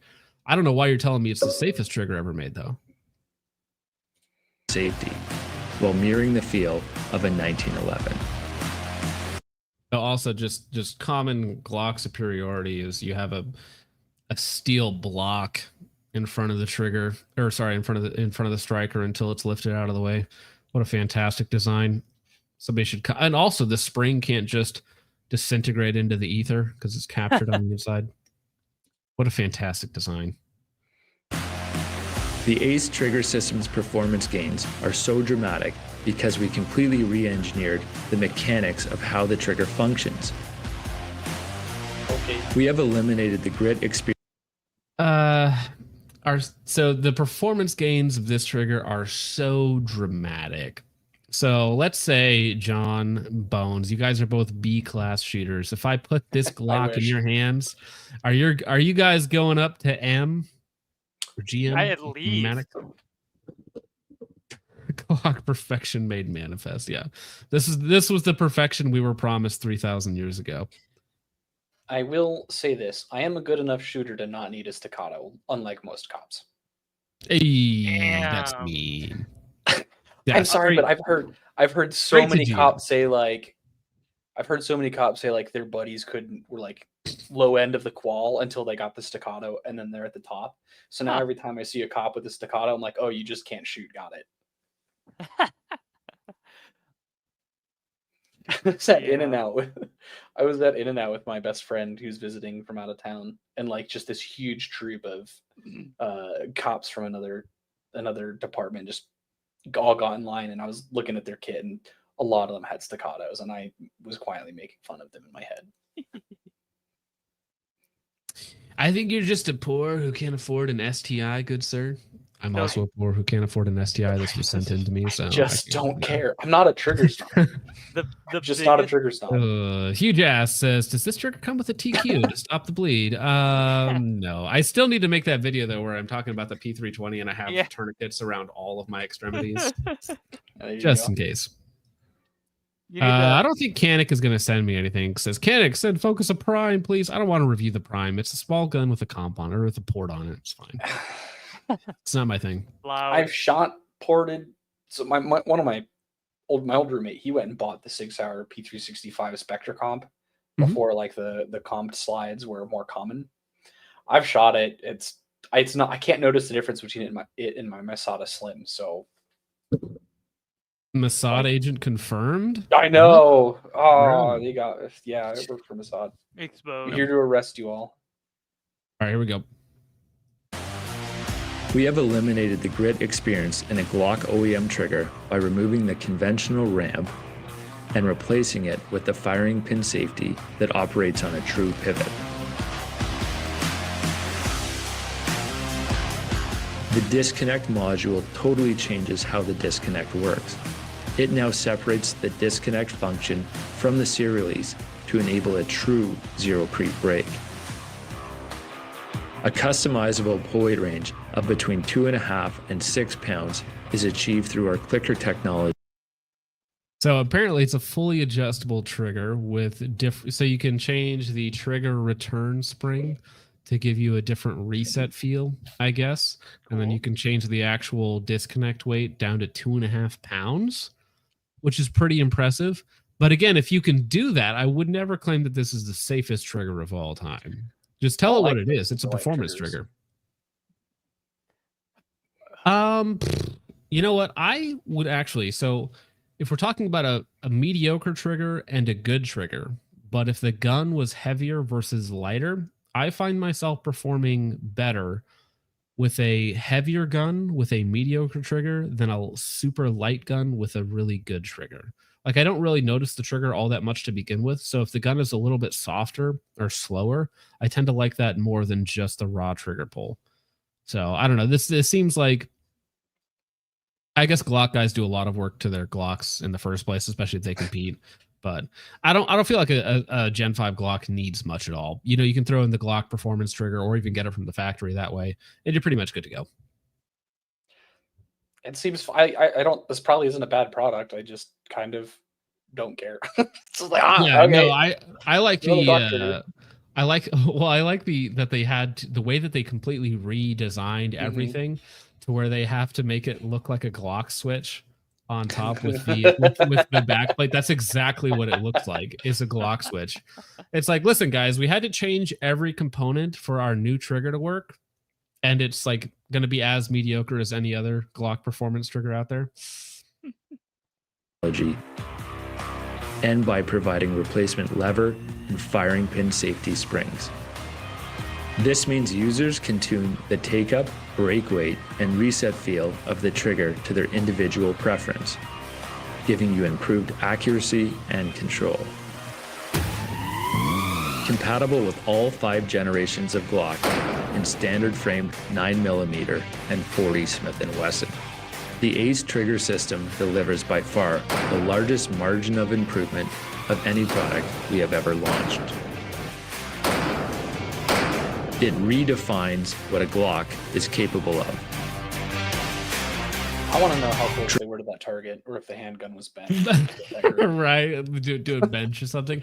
I mean, if they're 5 feet away and you can't stack rounds on top of each other, then it's that's a you thing. But I don't know. The whole thing, it just seems really stiff and everything. And if it's a performance trigger, just market it like a performance trigger.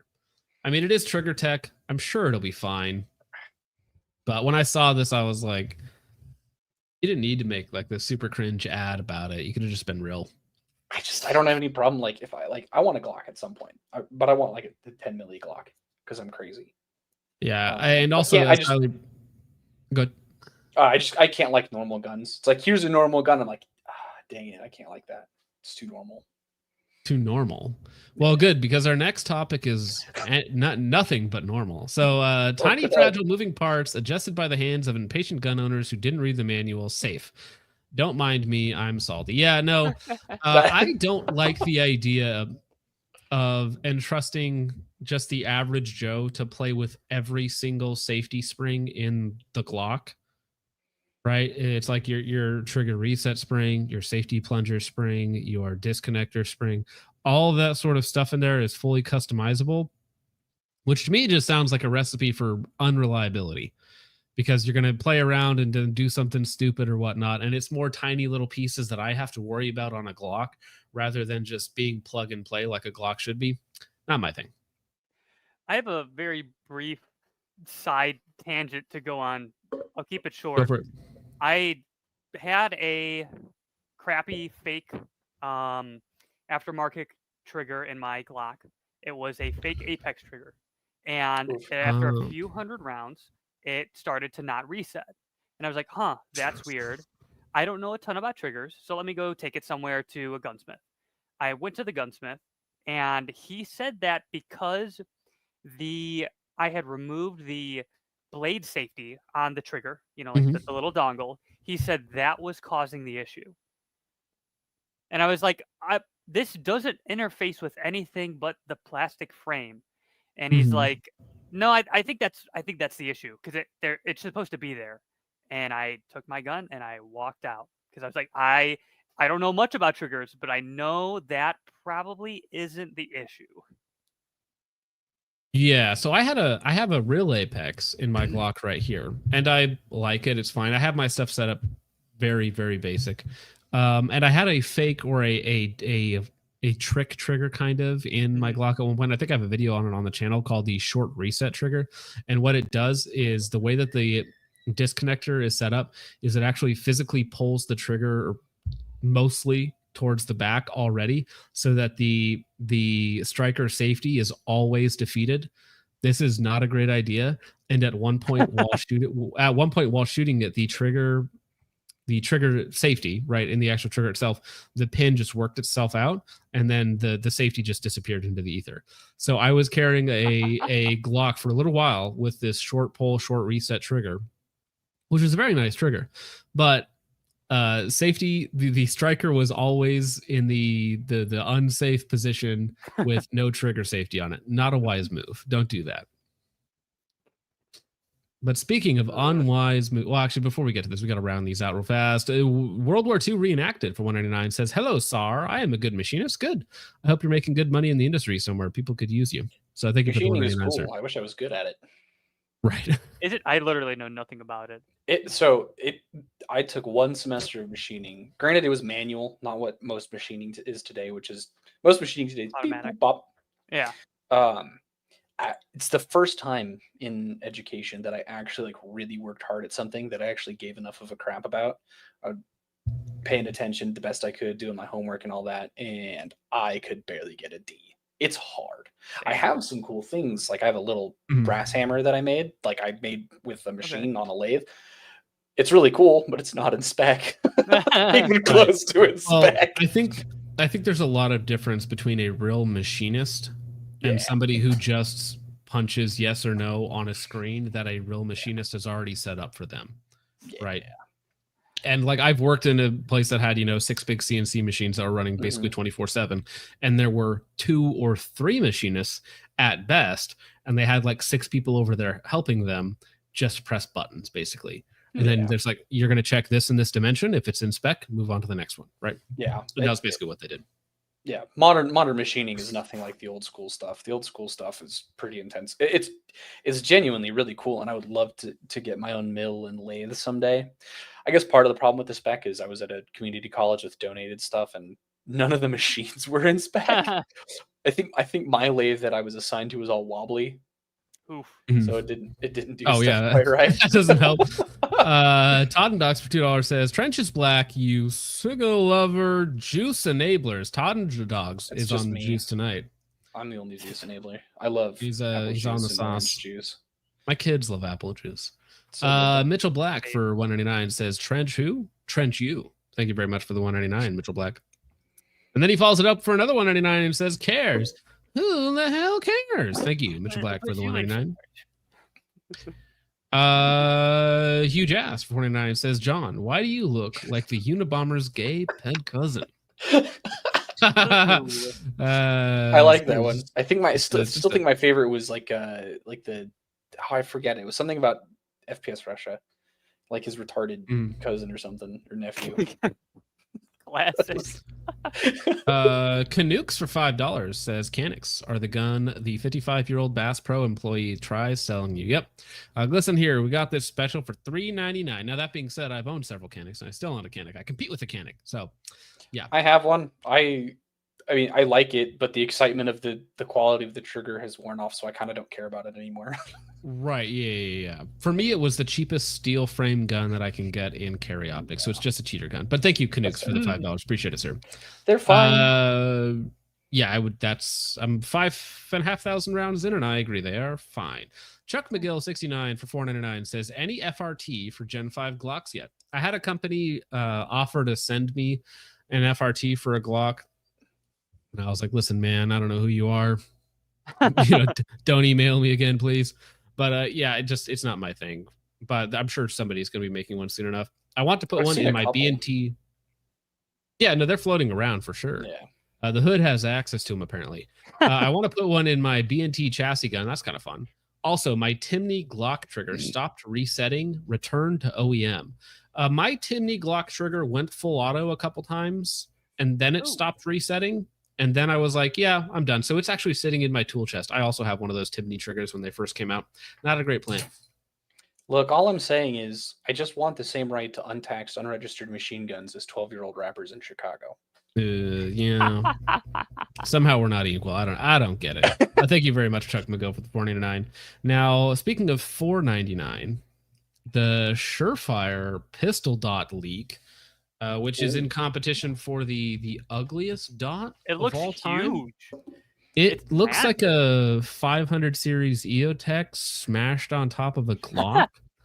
And this will probably be like $600 or $700. That's my guess. Yeah, it's Surefire. That's too much.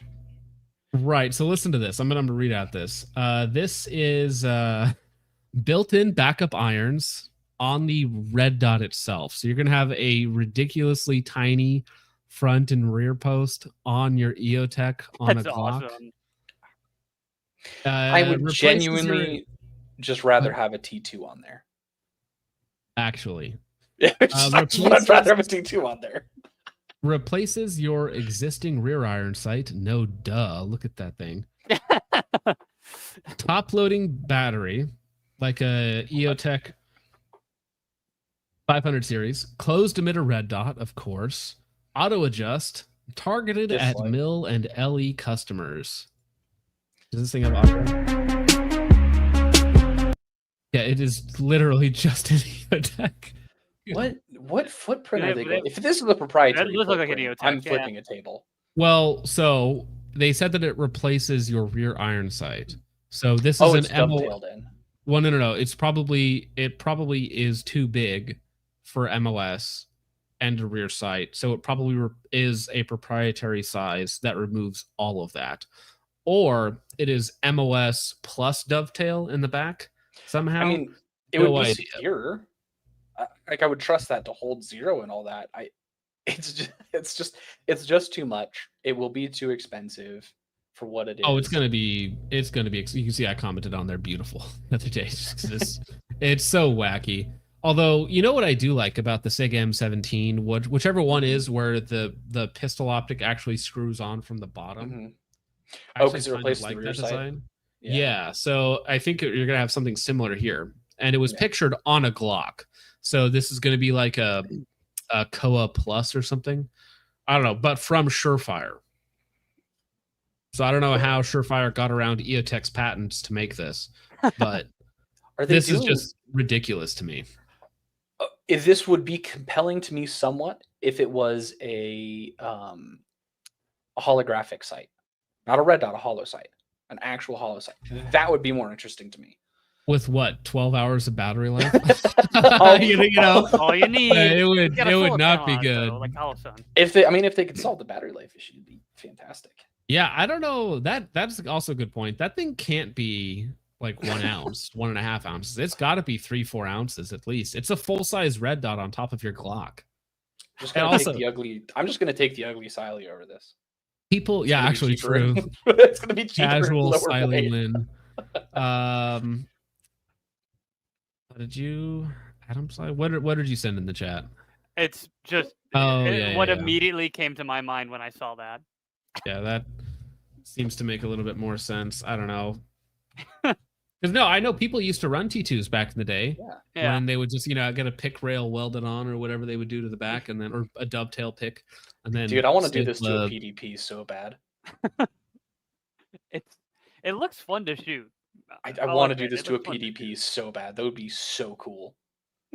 Now, I've heard that kills red dots when you do that, but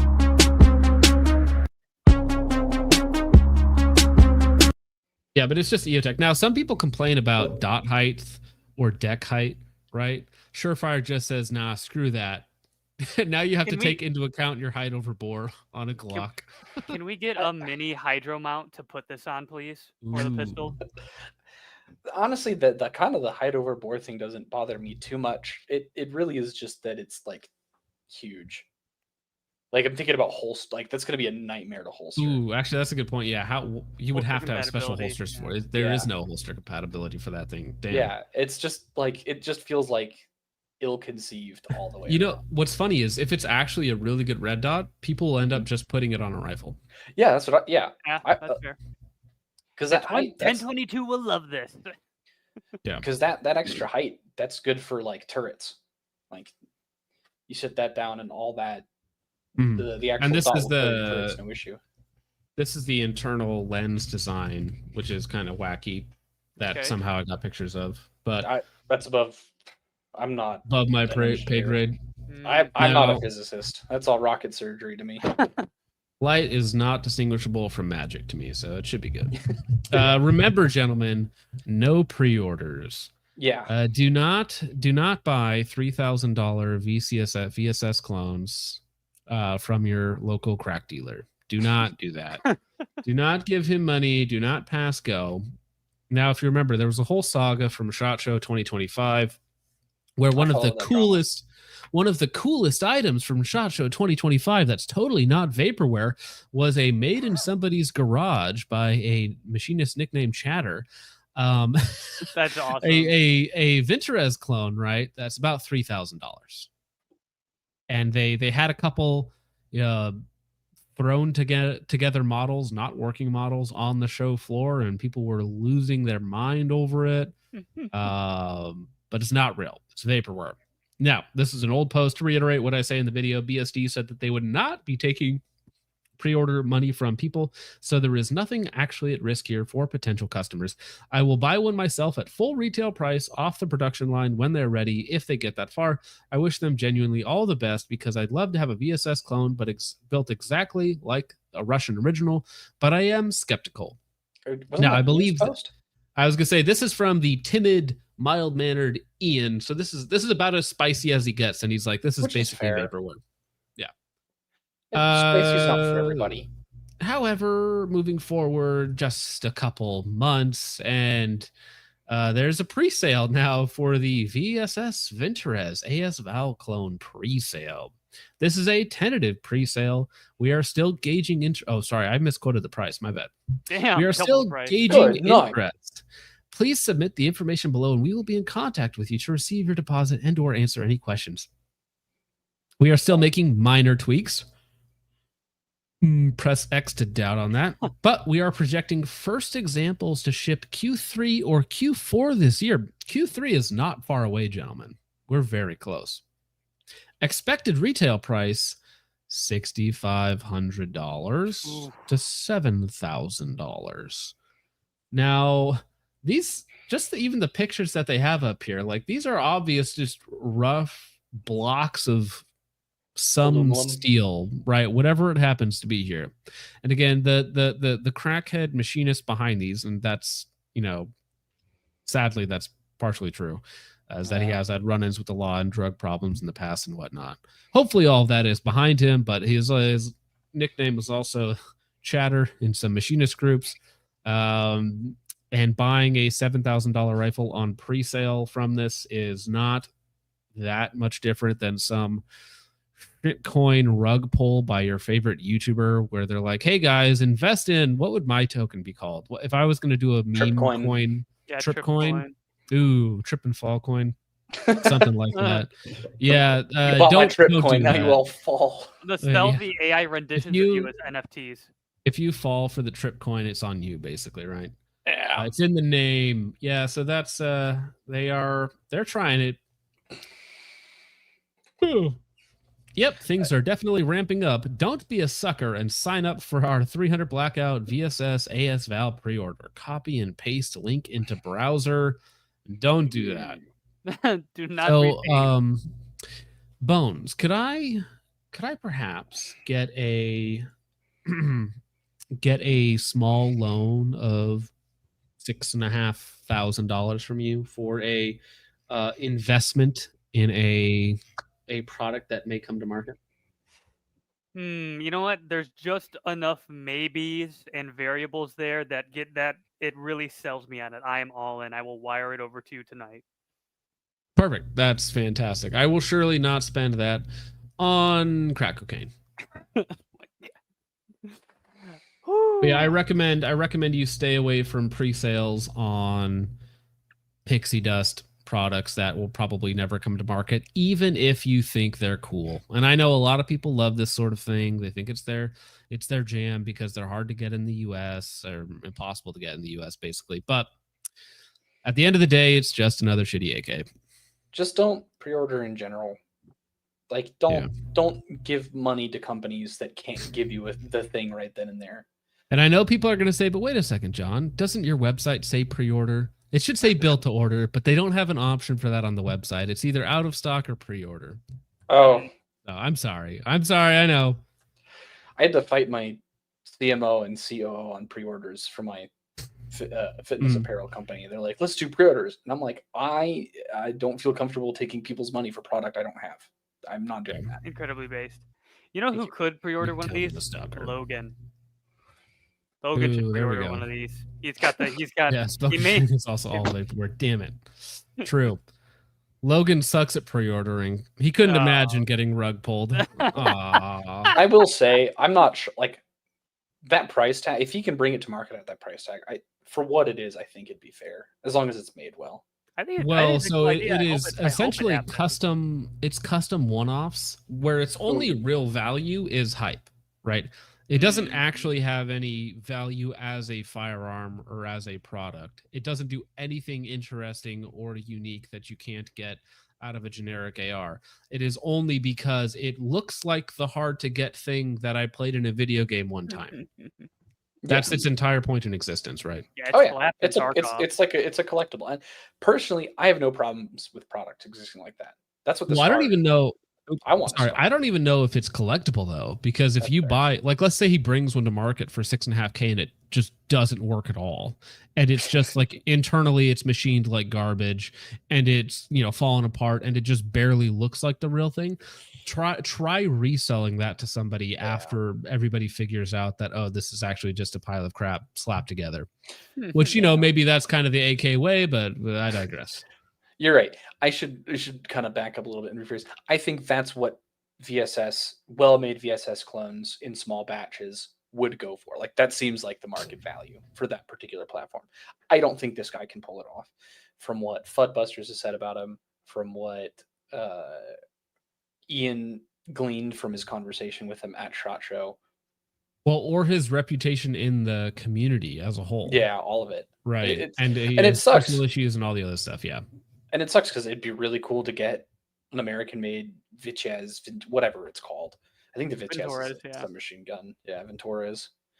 Whatever. The goofy subsonic integrally suppressed. I don't know. Just if you want something like that that's more usable, just go get a 7-inch 300 Blackout and put a big long can on it. There you go. Same thing. Get one from Anderson before they go out of business. Rare item. That's the real collector's item right there.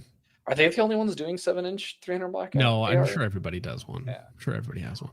I'd probably go 9 over 7 personally. If you want to be really cool, bring your 7.5 AR with a muzzle brake on it to an indoor shooting range. You'll be the coolest guy there. Everyone will love you. The range staff will give you big kisses. Yep. Mm-hmm. The biggest of kisses, the great kisses. Just get a 7-inch Shepard. Yeah, rough quote there. Speaking of rough quotes, though, Israeli Tactical School Counter Terror Academy. Yeah, same. Executive Protection Training. So training by ex-Secret Service special agents. Focus of core is live fire, CQB, room clearing, shooting of vehicles, motorcade ambush exercise, urban warfare, team tactics, prevention tactics, counter surveillance, executive protection in high-risk areas, protective VIP overseas and domestic environments. Courses focuses on emergency situations and live fire combat, hand-to-hand combat as individuals and pairs, squads, teams up to 7. Fire techniques meet the needs of high-risk PSD overseas missions, executive protection professionals, corporate security work, and celebrity protection. Wow, that's a lot of words, and unfortunately, I did read them all. All right. But yeah, now they have they have a YouTube channel that has lots of videos on it. Okay, why does it say ex Secret Service and not like former? X kind of seems bad. So allegedly, they are alleging, trained by ex Secret Service agents, instructors, U.S. president detail. So these are the gentlemen that protected, in theory, at least one of the presidents. Now, this gentleman here, this is Tavor, Israeli. Every motion he does is just massively aggressive, and so every still frame of him is absolute gold. No matter what he's doing, whether he's throwing the gun around or whatnot, it's pretty beautiful. Everything is gold. I don't know what he's doing. Did he like attend one T-Rex Arms class one time with Lucas, and then now he's doing this? So this is the one picture with him with Trump, apparently, or at least Stephen Forback. Says ex-U.S. Secret Service President Protection Detail. Now, that's the one claim to fame that they have, is this guy that apparently the only picture that they have of him with Trump is the back of his head. So I don't even know what this guy looks like. But Tavor Israeli, the face of the company is ex-Israeli Secret Service, Shin Bet, no, don't know what that is, and Chief Security Officer. And Shin Ian Bet, Nelson. I think it's like Israeli FBI. It's one of their intelligence services. So yeah, some of you guys might already see the pricing down at the bottom, and so we'll keep moving on. Now, Ian Nelson, ex-U.S. Green Beret. I think you're right. They should just say former. Just say former Green Beret. PSD and executive protection. X makes it sound like they went through a bad breakup. It sounds cool. It's got a these. What's really sad, guys, is keep in mind that these two real instructors here, Stephen and Ian, they only deal the 21-day course. They only touch the 21-day course. So if you do the novice or elite, you don't get you don't get the Green Beret or the Secret Service guy. So the plans, now these are pretty reasonable. The novice, 9-day course is $4,500. Now, per day, it's only what, $500? It's not terrible. Elite, 15 days is almost $1,000 a day.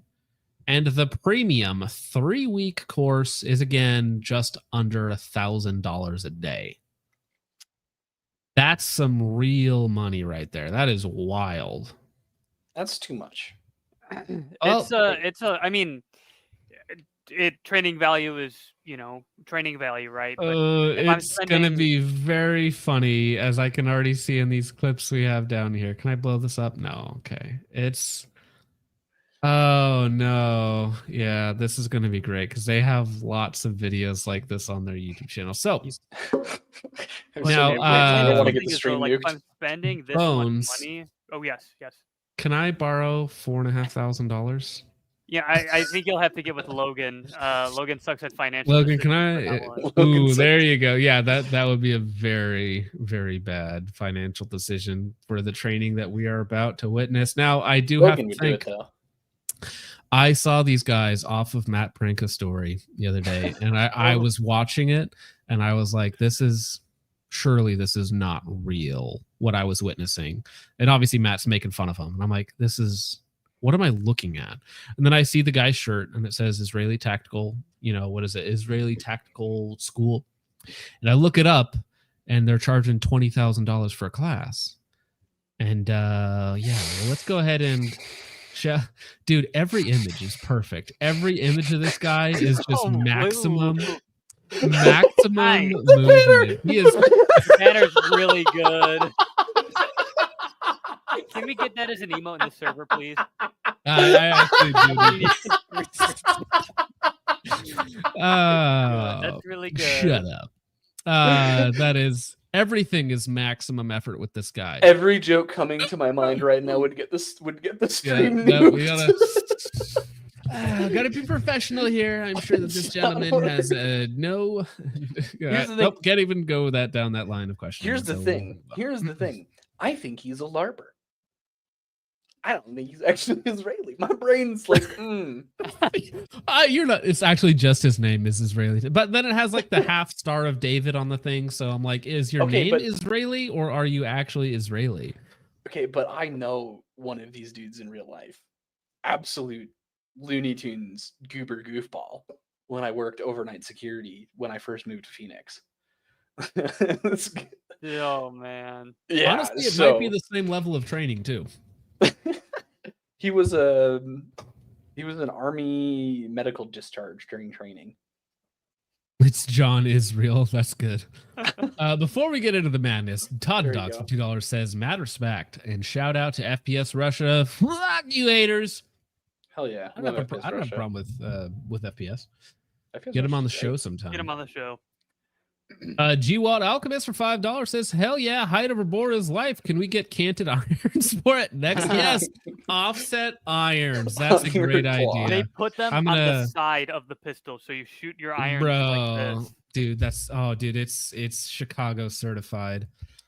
Dude, G-Watt, you got to patent that idea right now and then send it over to His name's not G-Watt. Was it not G-Watt? No. It's not G-Watt. What? Gosh dang it. I gotta go back. I gotta scroll up and find it again. Shoot. Damn it. That was G-Twat, I'm pretty sure. Yeah, G-Twat. Oh, that's what sorry. It was G-Twat. G-Twat Alchemist for $5. Thank you, G-Twat. That is funny. Because I know there's a real G-Watt Alchemist, so I don't know if that's a spoof account or something. That's funny. These guys they got creative. Me. Every stream has the creative name guy. Yeah. Damn. And then World War II reenacted for $199 says my idea, star model BM. Isn't that an old like Spanish pistol? Isn't that a pistol manufacturer? Yeah, it's like a Spanish pistol manufacturer. God, we're getting real niche. We're getting like aggressive. We're getting dirty here.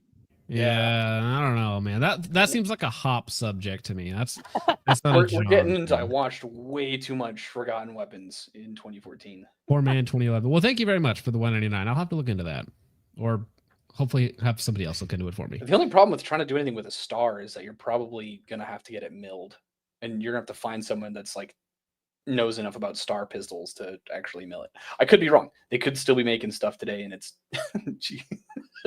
Yeah. Oh, that's funny. Gosh dang it. Ruined again. Did you have a star pistol in your closet right now? Nice. All right, but I've we have seen them advertised before. Fresh Benachet, drop that in the Discord. I want to check it out. Yeah, he wants to see your star. Show me your star. I really want to see it. Well, we're going to check out these guys' star, and I'm pretty sure I know what it looks like. All right. So this is Executive Protection Training, active. I say this on YouTube. Active CQB with non-combatives. And I think this is literally Mr. Israeli in front of me. Mr. Israeli. I like this is Benjamin Netanyahu's top guy. All right. Now we have to use the audio. Because you're paying them 20 grand for classes, the audio not good, okay? This was uploaded 2 weeks ago. Okay. 2 weeks ago. I think they have that price point set and they haven't had a single customer yet, but they know when they get that one class filled up, it's just like they teach the class and that's it for the year. But I guess actually, yeah, if you have a 20-person class, that's $400 right there. There's like VIP protection courses you can go to get certified in it. I'm not super familiar with them. I have yet to go to one. I know they exist because sometimes when I apply for certain jobs, they ask if you've been to like an accredited VIP or private security course. Do these guys provide anything like that? Do you get certified in anything? Let me see. You get certified as a sucker? Oh, Man. All right, so Bones, are you doing private security right now? I do, yeah. I do Oh, I'm VIP sorry, buddy. protections and private security. Well, VIP is probably cooler than what I did. There's a I lot did of some. there's a lot of. Oh, go ahead. Oh, I've done all sorts of stuff. I did one site that was they had one of their employees go, "I want to shoot the place up," so that was fun. That's Oh. actually where Honestly, I'm that was the moving. chillest post because that post, the staff there was just super friendly, and they would just order food and for the staff and give me some of the food. Nice. And I just sat on my phone and watched YouTube and read books the whole time. Hell yeah, that's most of what security is a lot of the time. It's a lot of that. yeah, this stream is never beating the allegations. Anyway, so we have to listen to this guy as he gives his spiel for what is about to happen on our screen. Okay, guys. So the mission is active shooter response. Okay. You see the room clearing is a bit different than traditional dynamic. So why is his head the same dimensions as his neck? Oh man. It's a straight line up and down. It's With the team. He'll I'm never alone. be strangled in his There life. will be a bunch of things that I'm doing differently. I will try to explain briefly what we do in every step of the way. He looks like Coming to an the room. English soccer hooligan. How is he Jewish? That's why I kind of like that's why my brain's going LARP. But now I hear the Desert Hobbit. That's a new one. I think it's real, but he's faking it. Yeah. Yeah, clear the room with the 200-pound JDAM. Yeah, that is correct. Coming That's to the room, that's the idea. 90 degrees with the hand. I want the guy away from the room. I don't want to have the guy in the room because I'm alone. Handle. I don't think his accent's real. I feel like he's From here, fake. I'm going to. Bro, there's people in there. Whoa! There's a Whoa! dude in there. Bro! It's a shooter. No! Get him. Get him. This is gonna be bad. Handle. Feet to 45 degree. From here, I'm going to 90 degree and check this room. Now I need to choose where to go. I have a room ahead of me. I will go over there to clear.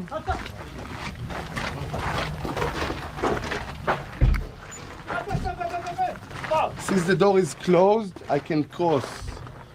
Okay, if the door is not closed, I cannot cross Am them. I supposed to walk casually over to the door? No, I think he was doing that. Oh no, we're for gonna. setup This is the purposes, demonstration. Okay, so we're gonna see it at full speed shortly, and it is a sight to behold. Entrance. Coming over here, I'm doing like a banana. Gun out, not to shoot my hand using the handle. All right. So did you write that down? Down, Bones. You need to do the banana. Yeah, for do the banana. CTB.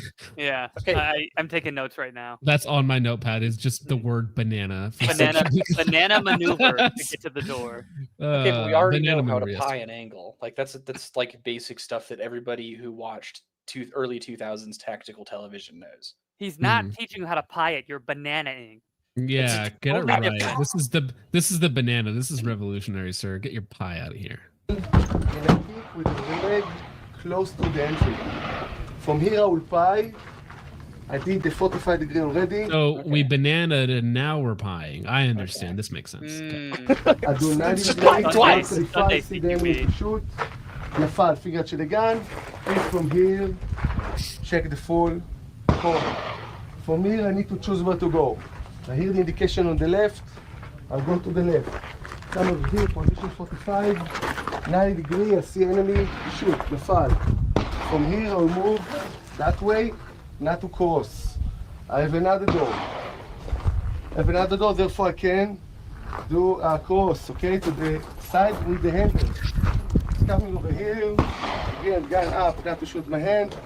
This is a kick door, I will kick to see the 45, to see through the crack. And shoot the enemy, nafal.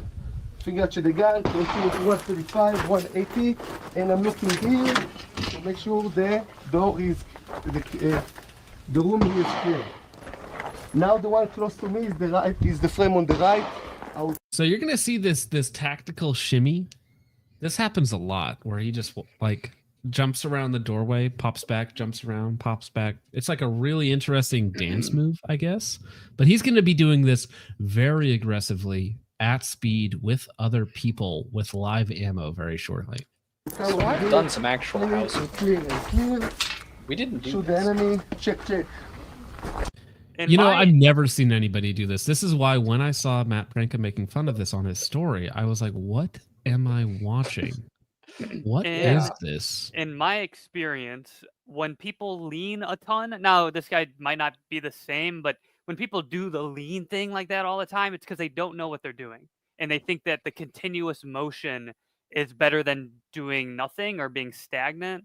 But it doesn't bridge the gap from not knowing what you're doing. So that's in my experience what happens a lot is when people do that, they'll have the gun and they're oh I'm leaning, and it's like you're just making stuff up at this point. You're just filling that air of movement. Yeah, it's like you can't be quiet. You have to keep moving. You have to be doing something all the time. So what is this poster though here on the right? Is this just like the divorced dad poster? That's a bad man. It's just him, 30+ pounds. Yeah, it's all the targets are him. It's him fighting his own internal demons, Neutralized and everything. Now I'm choosing again. There is a door. Going where the handle is. This is a pull door. Pull the door. I bet Stu's taking this course. Check. Mechaber. Stu is not paying 20 grand for anything, my friend. He's gonna haggle him down to $2.50. Good old Stu the Jew. Check. Stand in the doorway, please. Check both corners. Yeah, I don't know. That's why this is funny to me. I don't know anything about CKP. I'm just a nobody from nowhere. But this is just funny, right? And why we make fun of somebody like this is because he's charging 20 grand, basically stealing money from people who don't know any better, I guess, or friends and family, or disabled people. I don't know who's actually taking these courses, but this is just straight up like flat range shenanigans, I guess you could call it. Yeah, I want to see the at speed before I really give a lot of comments because there's a few things. A closet. Very problematic door because of that one, and it's a pull door. I want to be minimal when I take care of the door. Land beginning 135, see the enemy, and he will go to safety. That's it. Did he get caught CQB by an orangutan? Because that's how they move. They like. Well, we see his neck. That's actually funny. He might actually be an orangutan. That's just how he gets around. Oh my gosh. Let's see. Well, okay, sorry. They have a girl on here for some reason. Oh, here we go. Here we go, baby. This is the one. Pretty sure this is one of the ones. This is one of the ones of all time. So we have two of these gentlemen here. This is Mr. Israeli. That is his actual name, apparently. This is literally Mr. Israel here on the right. And they're going to demo us some CQB at speed for executive protection training. Benjamin Netanyahu's top guy.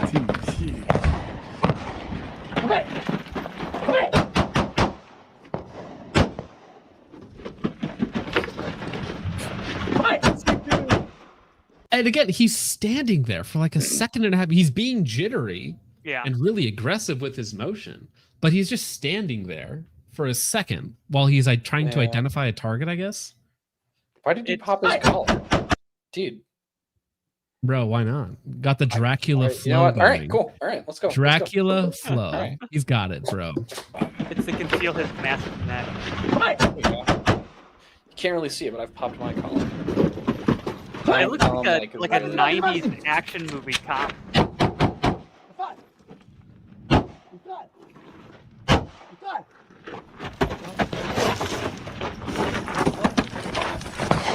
I do love how he goes super jittery and then pauses in every single doorway. I feel like there's a term for that. It's called dead. Not knowing. It's called dead. He's dead. He died. Bro, this is literally Mr. Israel, okay? He got caught on the first one. My favorite place to be. I have not seen one of the targets that he's actually shot yet. I would like to see them because I like how he engages 2, engages 5, looks around a minute, shoots it again for fun or something. Yeah, shoots someone behind him again. It's like, oh, okay. But All of these targets that I've seen so far, these are full-grown adults. Are the targets that he's actually shooting, are they the smaller variety of people? I don't know. Anyways, the jokes write themselves.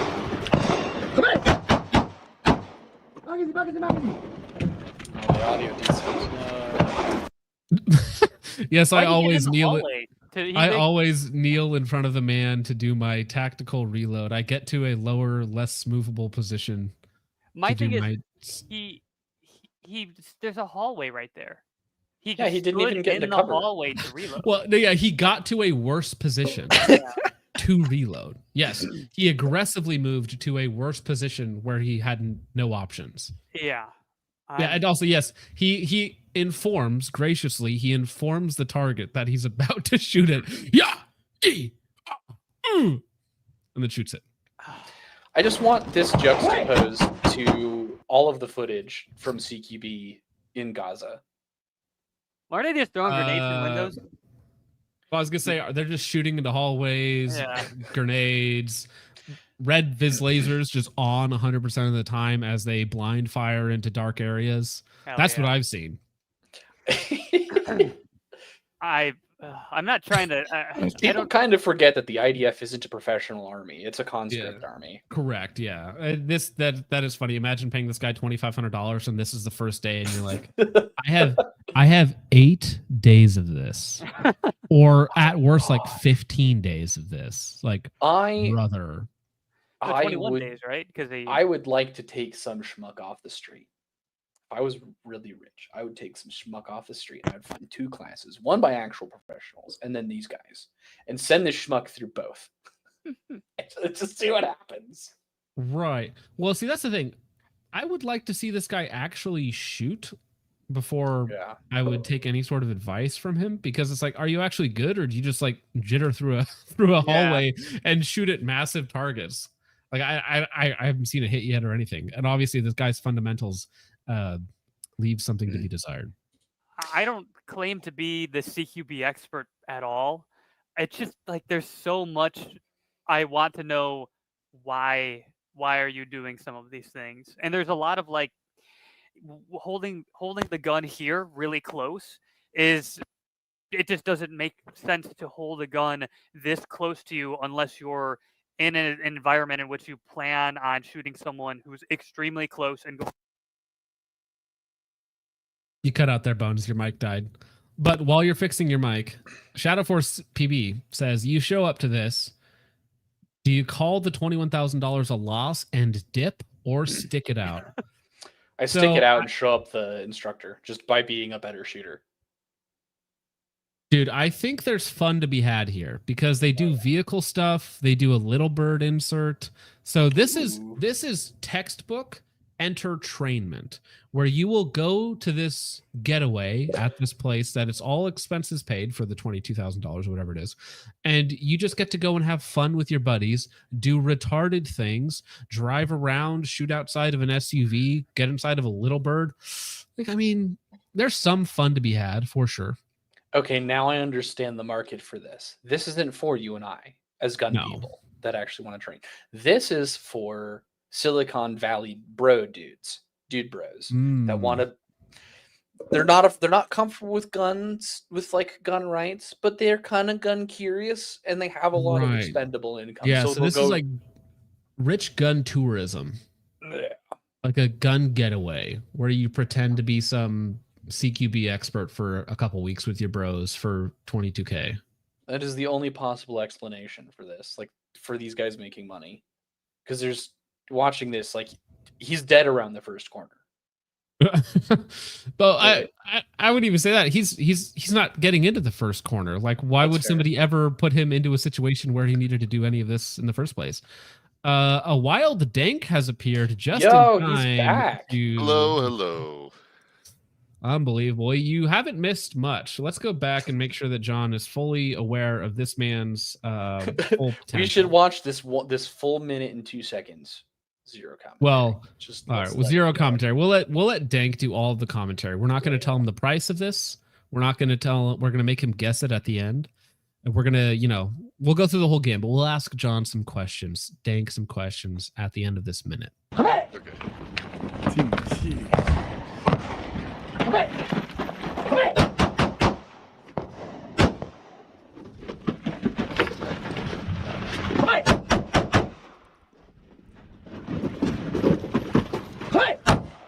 Magazine. Magazine.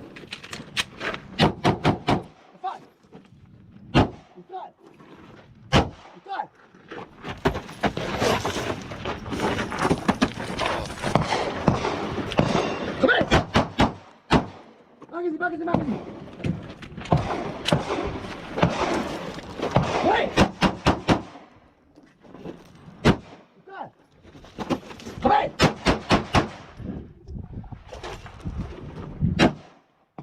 Come on! Magazine.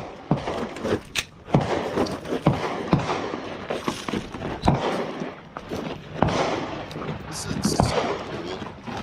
Safety. Okay. I got scared there.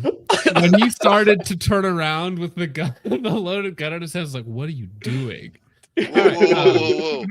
No, I would not, you could not pay me to be there, first of all. Second of all, I love yelling magazine as I'm reloading in a supposed somebody's trying to kill me scenario. That's really cool. Also loading in the open, not behind cover. Yeah. Well, did you like this point right Rainbow here? Six Siege Year 1 peaking. True. Very cool. QE spam. Yeah. At least $250 a day, I'm assuming, because there is people man, I don't He's know. got a nice shoot house. I like the shoot house. I mean, it's plywood with a bunch of crappy targets put up. It's not much of a shoot house. They're lucky it has this hill in the background. To the left and right, I have no idea what's over there. The worst part is this Gazans.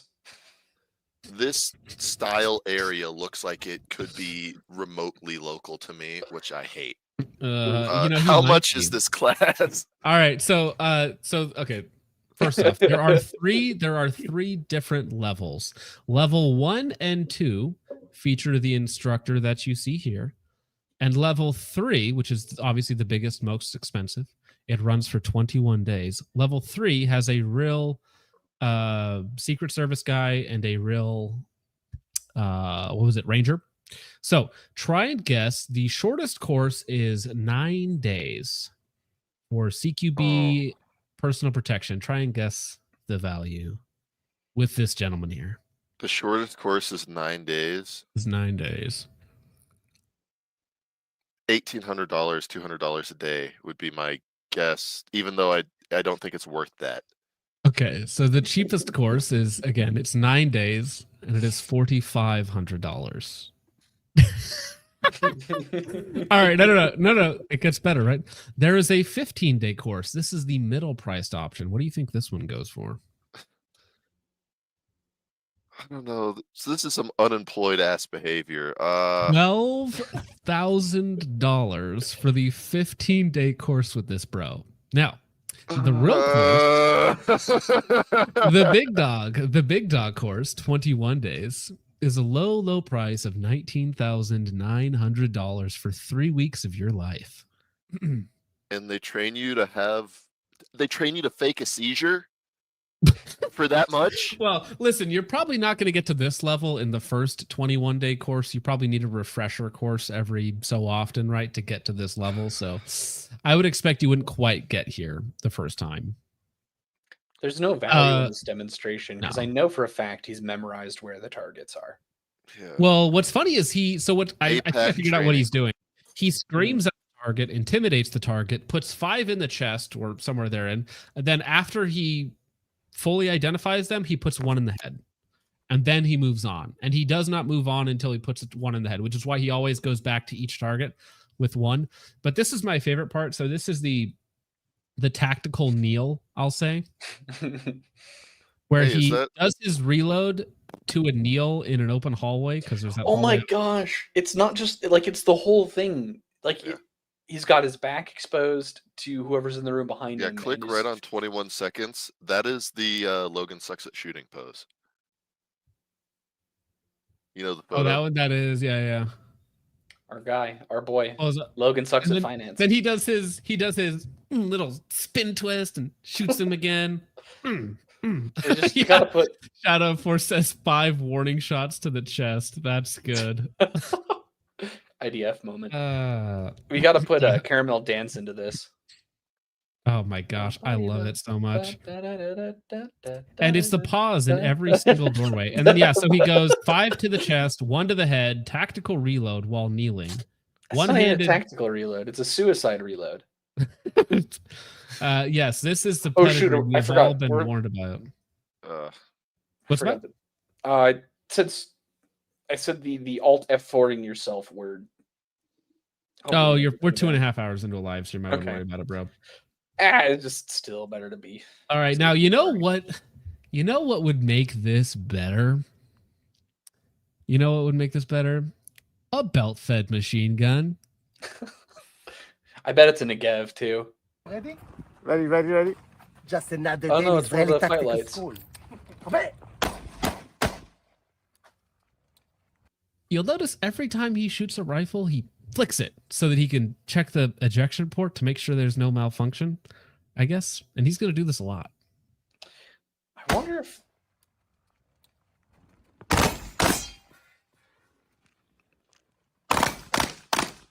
I mean, it's fun. I want to do that.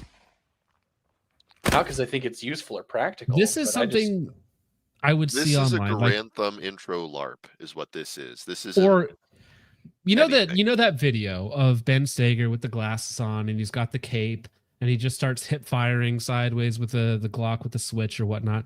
That's what this is. But this is not self-aware though. No. He thinks he's John Basilone right now.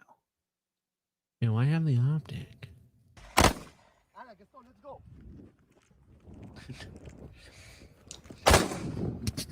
No, it's a literal child. Go back. It's a literal child. No, I didn't even notice that. It is Israeli tactical school. Israeli tactical school moment right there. No, it's a literal child.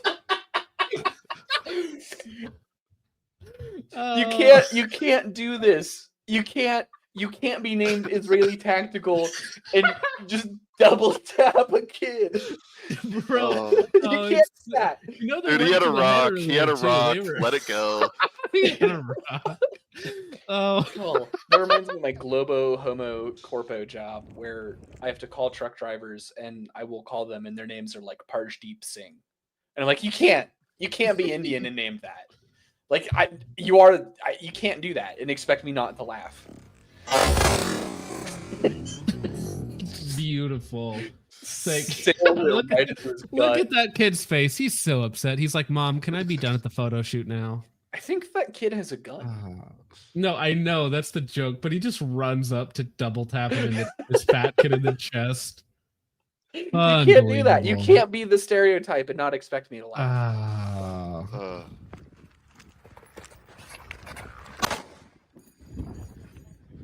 What is he? I love him.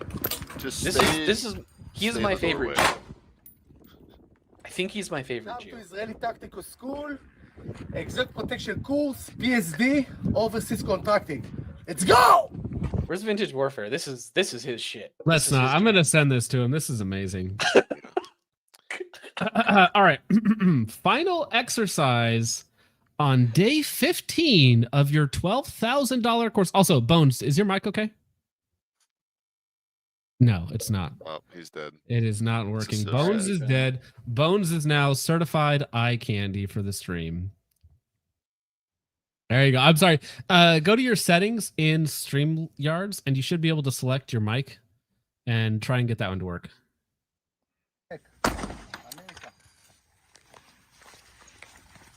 I mean, at least it's pointed in a safe direction this time. So this is why this is totally gun tourism, entertainment. Whatever gun resort. Bones, you talk again? Fixed? Are we fixed? Hey, we're fixed. Let's go. We're back. Kings. I was trying, No problem, and I didn't bro. know you guys couldn't hear me. I was trying to say stuff for like 5 minutes, and I was like, "These guys are a bunch of assholes. They won't even let me fucking talk." Bro, I'm Damn. sorry. It's your fault, Only Bones. CQB is just It's all my fault. Yeah, no, he's right. That's what I do. Uh, Like walls are paper so- thin. Bullets go through them. Right. So that's why you would pay for this, right? If you're like, okay, day 15, your final course is you're going to run through a house with a belt fed machine gun. Like, that's Holy fun. moly. I would pay $100 for that, maybe even Yeah. $200 for that, just to Yeah. get to do that for fun. 12 grand, that's too rich for my blood. That's crazy. Yeah. Too much. I guess I'm white collaring it now, but still. Poor. Oh, what is happening? Oh, this is about to be real badass. Belt feds from the back of a truck, baby. I hope he just drives across and mag dumps into the You house, okay and now? that's it. Okay. House cleared. Is it still the kid up front? Oh, dude, there's a hostage. Is he going to shoot the hostage? Oh no! There's a hostage target there. Ready, ready, ready? Contact right! They're engaging. Oh, no, They're it's a different engaging target. that Nothing. hostage target, aren't they? No, it's the one. I think it's the one behind it. That There's a little piece of yeah. paper? I think so. Because, bro, I you could be gotta- wrong. Don't hit the hostage. They're Come on, shadow man. boxing targets right now. Oh, true. Hostage is a terrorist in disguise. I forgot about that.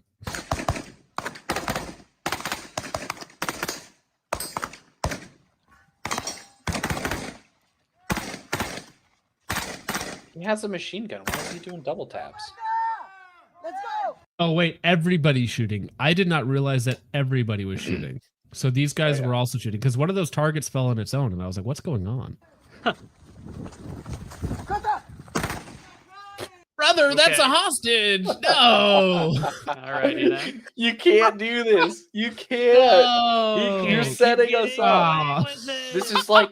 This Hostage is just. cleverly defies the Simdex bomb. True. This is just the Jew tunnels all over again. Contact!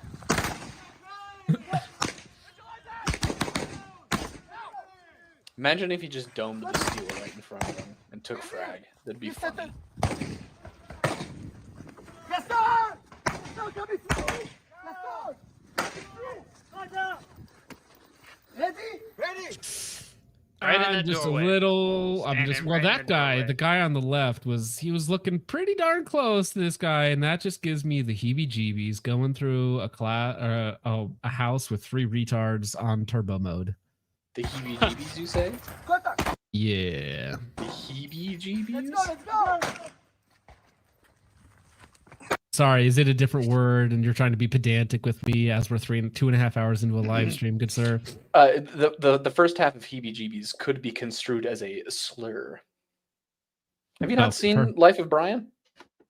No, Oh my gosh. You gotta. no, just don't worry about it. Let's go, let's go! Set perimeter! Go, Gaston, go! Gaston, go to Okay. the VIP! Take it to VIP! Please come with me! Yeah, I'm with you.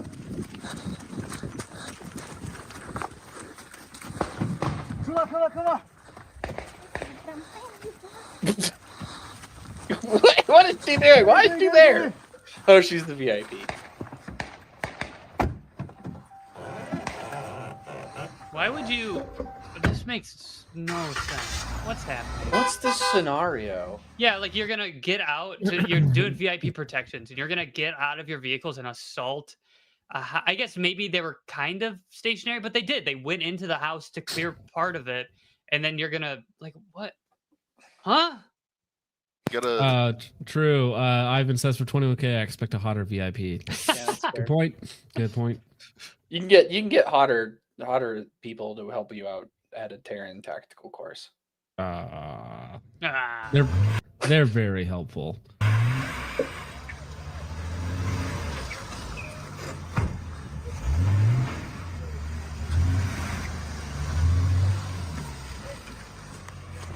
Okay, goodbye. Yeah, That was they're so just gonna leave cool. all the That was homies. very cool. What the? Well, I mean, I guess they transfer the hostage, the VIP from one vehicle to another, and then fake drive away. Well, this is just like this guy's favorite day. He's like, I gotta come here to my class. I make $1,000 a day per student, and I just Get a mag dump, my machine gun over here, and we have a great time.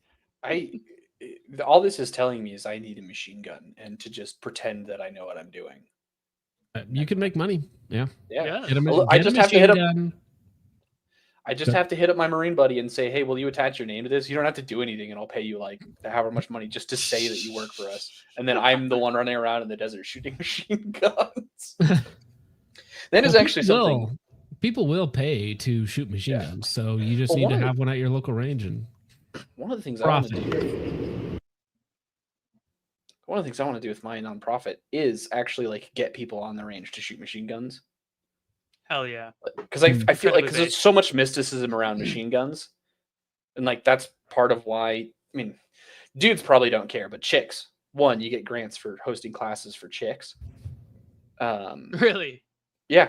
Interesting. So I'm probably gonna do that. But they're the ones that really need to have machine guns be demystified for them. Because they're girls, that gadgets aren't their thing. Totally fair. So they just see machine gun and they think it's like the 80s movies where they just go and then everything's dead. Are you telling me it's not exactly like that? Yes. Damn it. Hopes and dreams ruined. Yeah, how disappointing. Haven't you shot machine guns, Trip? There's no way you I mean, you've been in the industry too long. I own FRTs, and yes, I have shot machine guns of various different types. But they're I mean it's fun. All right, here we go. How about executive trading protection in Poland? This should be interesting. I think this might be the video that I saw of them running around with subguns, which is very entertaining. Lasers on already? Just remind me, what day it's this? Strongest Dave Portnoy fan. Okay. I am drunk. I have forgotten the day. Just another day in Israeli tactical school. It's just another day. Ready?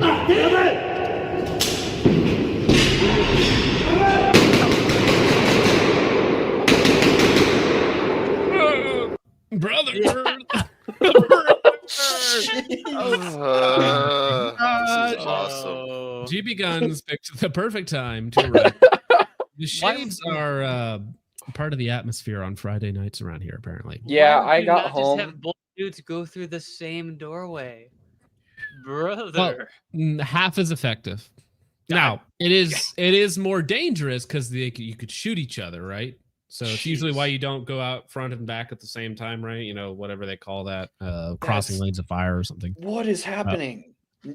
That was actually scary, like genuinely frightening. This is where's that still? I need that still again. This is the last thing your teammate sees. This is how you find out friendly fire is turned on. That right there. All right, that cinema intro perfect.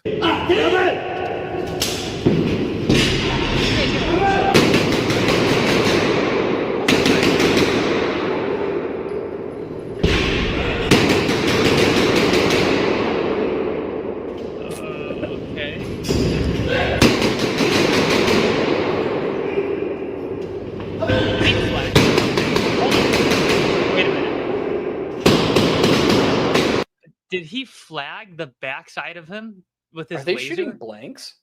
I believe this is indoor training, so it's probably simunitions because I think they have a projector screen over here. Yeah, I see that. That's weird. I hope these are simunitions. Good God, yeah, I hope so. Their lasers are on, and I couldn't tell if it was. You'd have to go back, but I almost thought he just had his gun pointed directly at that dude's butt the whole time. Probably. Yeah, I thought he did. When he came up on him, him. I thought he did, but I could be mistaken. You know what's scarier than one guy tactical turtling his way through a course of fire? Two guys. Tactical turtling their way through a course of fire. That's just GB Guns. You gotta like this is their speciality is the double like dipping around corners and whatnot, like peek checking like you would in a video game. Yeah, wiggle peeking does not work here.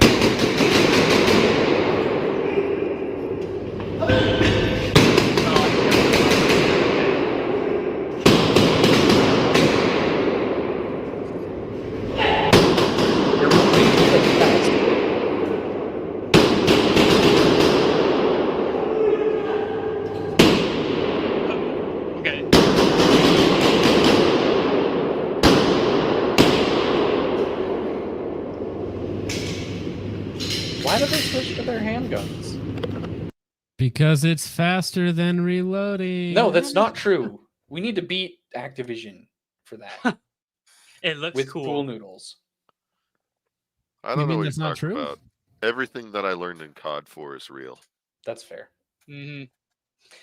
They're moving so fast. So I've only done the tiniest bit of CQP training. When I was doing private security, working overnights, there was a couple vacant units and we'd have to clear them.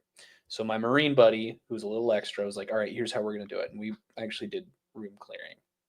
And I was a little bit nervous because it's South Phoenix and there's a lot of crackheads, and vacant units with unsecured doors means they could just wander in there and decide to sleep.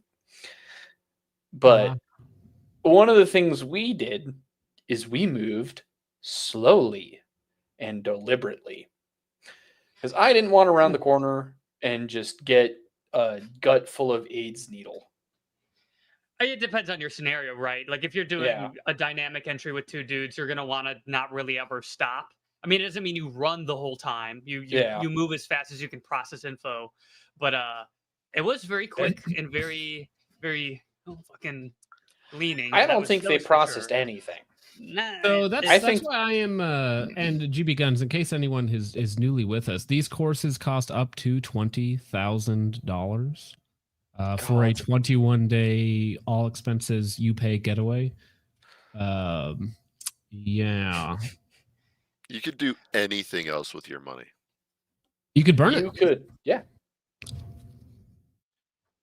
You could buy an actual. I love the range theatrics. Every time you shoot, you check your ejection port just to make sure you don't have a malfunction just instantaneously.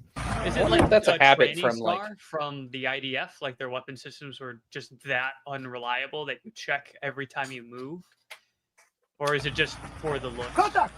All their hand-me-down Colts. He does check it every time.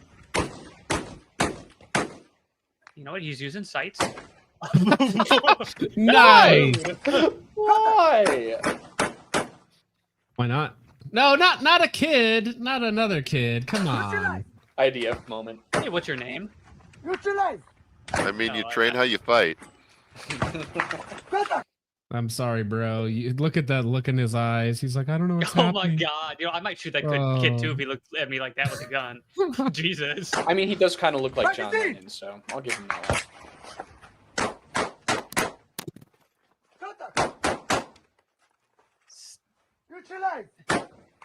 What? It sounds like he says, So "What's your again, name?" the saying plan neutralize. is I just don't get he what has he's to doing. finish. No, he puts one in the head every time. Oh, okay. So they shoot 2, 3, 4 to the body, whatever it ends up being, and then when he screams neutralize, then you know he's going for your head. So then he's going to headshot you, presumably Commit while you're war laying on the ground. crimes. Something. So. Neutralize.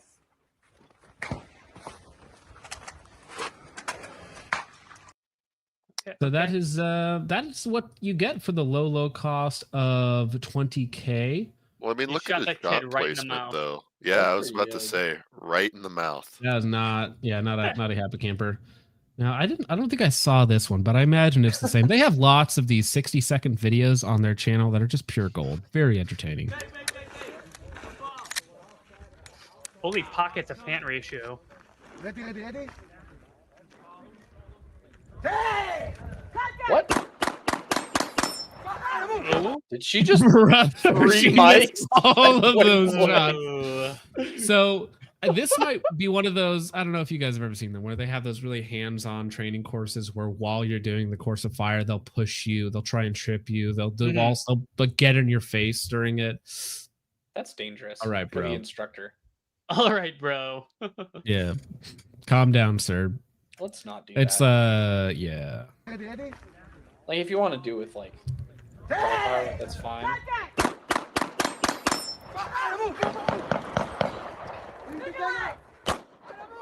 What? Okay. Why? What? Fuck you, Whoa. What? Run up, neutralize.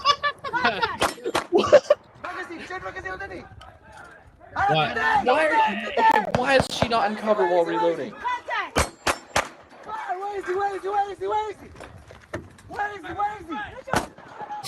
Oh, brother, she just sent around over that bird. This is so bad. Dude, this is a woman cop moment. Oh my god.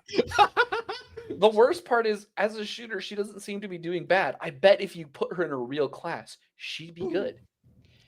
Like yelling at someone while they shoot's fine, but what the fuck is Because happening? running to the target is faster than reloading. Point blank, headshot the female. Now, do it to the child too.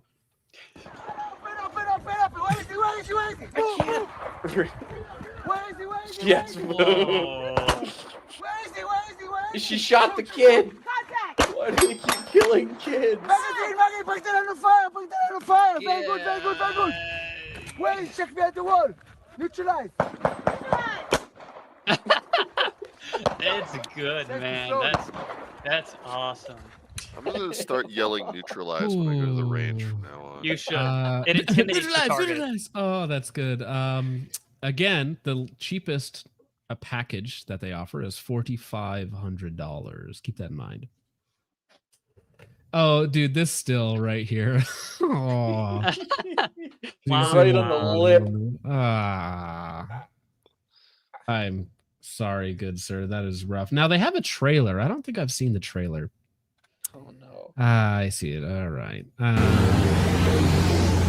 Again, for the $20,000 package, you do get to do some Little Bird stuff. So it comes back to this is like gun resort, entertainment. You do fun stuff and firearms happen to be involved, right? What you learn, complete nonsense, but it makes you feel cool. Like I said, this is for Indian dudes that work at Google and have disposable income because they There can't. you go. They don't know anything about guns. Yeah, this is for the H-1B workers out there. Yeah. Thank you.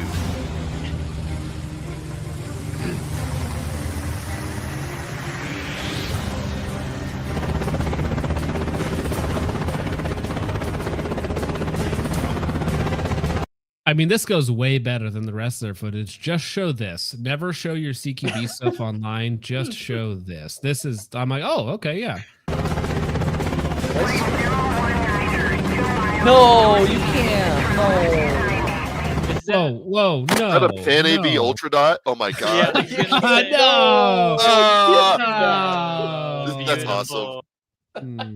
Imagine spending $20,000 on a course and you're running a fucking. Is that a Ultra Dot. Chilean patch?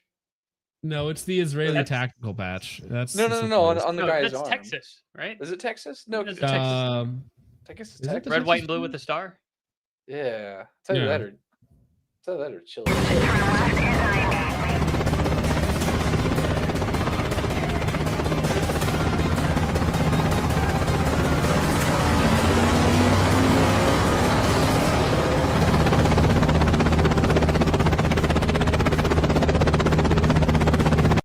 Assaulting a school bus full of children. I think this is the next move. This Very is fitting. minus warrior. Bro, see now this Landed on is top like of the him school bus. living. That's him living his own personal dream, Yeah. dropping off on top of the bus. That's cool, okay. And if that's your whole you know thing, what? is like, bro, I just like feeling cool. I like dropping out of little birds. I like taking stupid people's money. I like shooting machine guns. Like, cool. You know what? I would, if I had the money to set something up like this, and I would do entertainment unironically. Like this is, it would be more self-aware and less cringe than this, because it would be like, I'm gonna make you guys look like a super cool action team, and that'd be fun. Yeah. I assaulted from inside a school bus in my last match. Yeah, the Heartland USPSA matches down there, they have a bus for some of the stages, which is Vintage cool. Warfare is here. That's fun. Yes. Yeah, bro, this is your next. Let's video, go. bro. This is your next This is video, 100% bro. all This is in. amazing.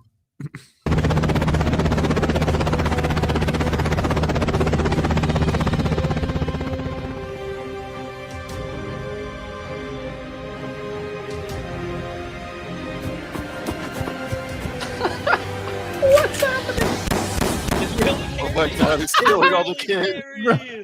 Oh, dude, editing that in there with the sound effects of screaming children.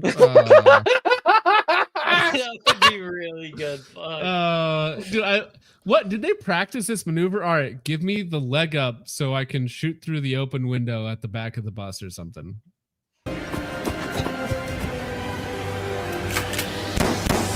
And it's IDF carry too. I didn't even realize that. So he has to draw and rack. That's so awesome. Beautiful.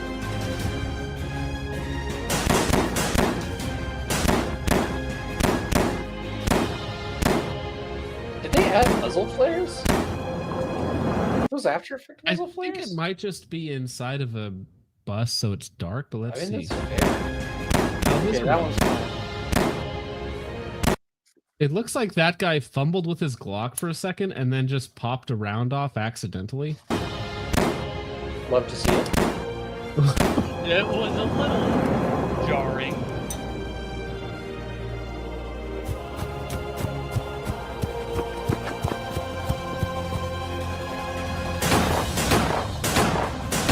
Does he have sight? Is it only a front sight?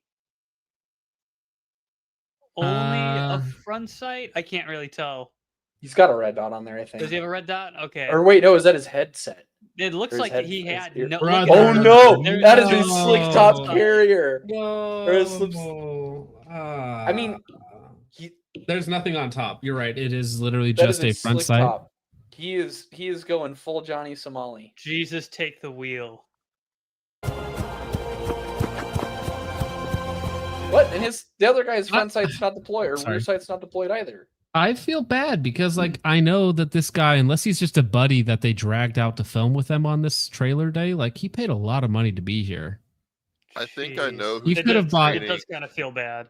You could have bought 10 Anderson rifles for this class cost. Not anymore. Yeah, there's not, and it's a 9mm too, with a fake can on the end, with an Amazon flashlight stapled to the top. Man, I think we know who's been training all the YNs.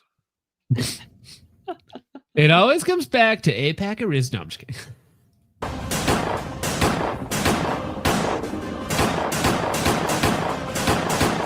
That looks almost like this added one flashes there. Brother, I think the other guy's gun is down and he's like trying to fix it. He's just looking at his gun awkwardly. Oh, I'm out of ammo. Yeah, they 100% are adding muzzle flashes.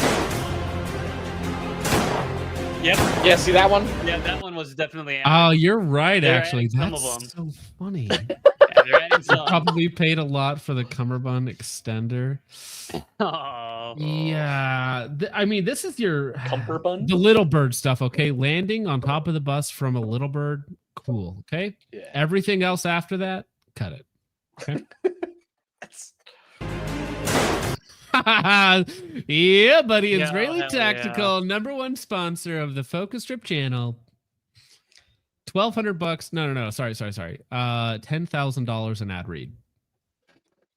Yep. And the ad reads are only 5 seconds long, and it is just a clip of you bouncing back and forth with the logo over top.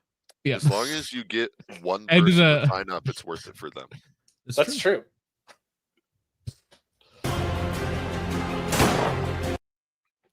So again, I think that's the same gun. They just what is his face? What is he doing? No, these must be his buddies, because this was one of the guys that was on the chopper, the guy in the back. He was in the background of the chopper footage. But this guy is obviously there's no sights on it, so it doesn't matter. But this is the same gun that the black guy had. So they're just swapping the guns out to different people. So they're like, are these prop guns? What?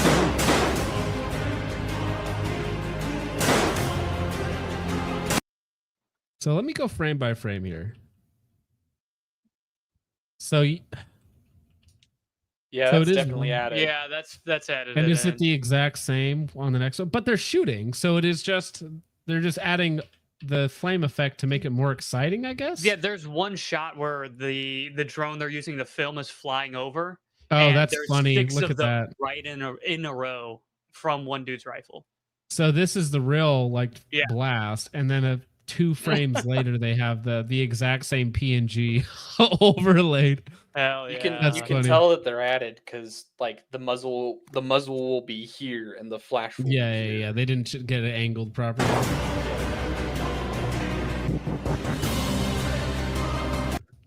I secured the body pillow.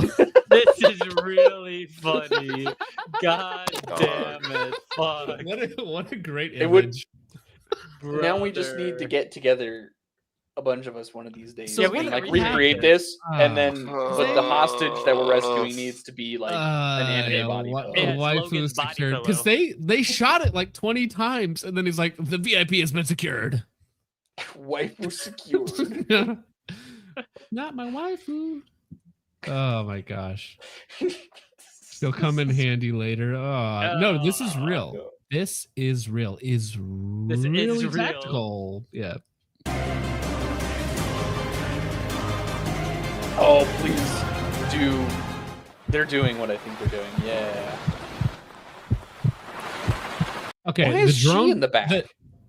Don't ask about it. The drone pilot also she likes fantastic. It in the back. Great drone pilot. Very good. Appreciate that. Knock that off, thing.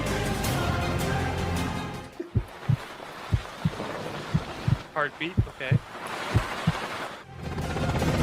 Yeah, you're right. The drone guy's fantastic. The drone guy, really good. Keep the drone guy. The pilot's fantastic. Kudos to the pilots as well. The drivers did not crash, but all of the shooting and moving stuff, yeah, cut out all that. That's all. That's not good.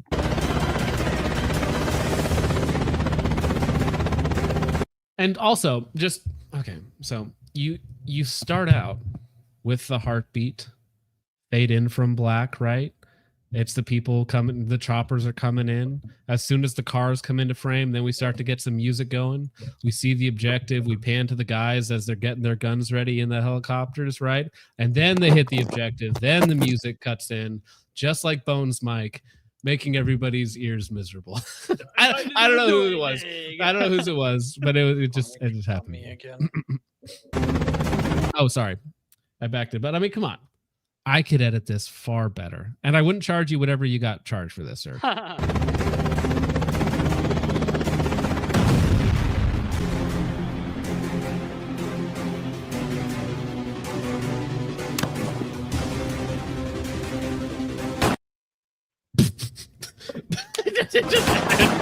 What?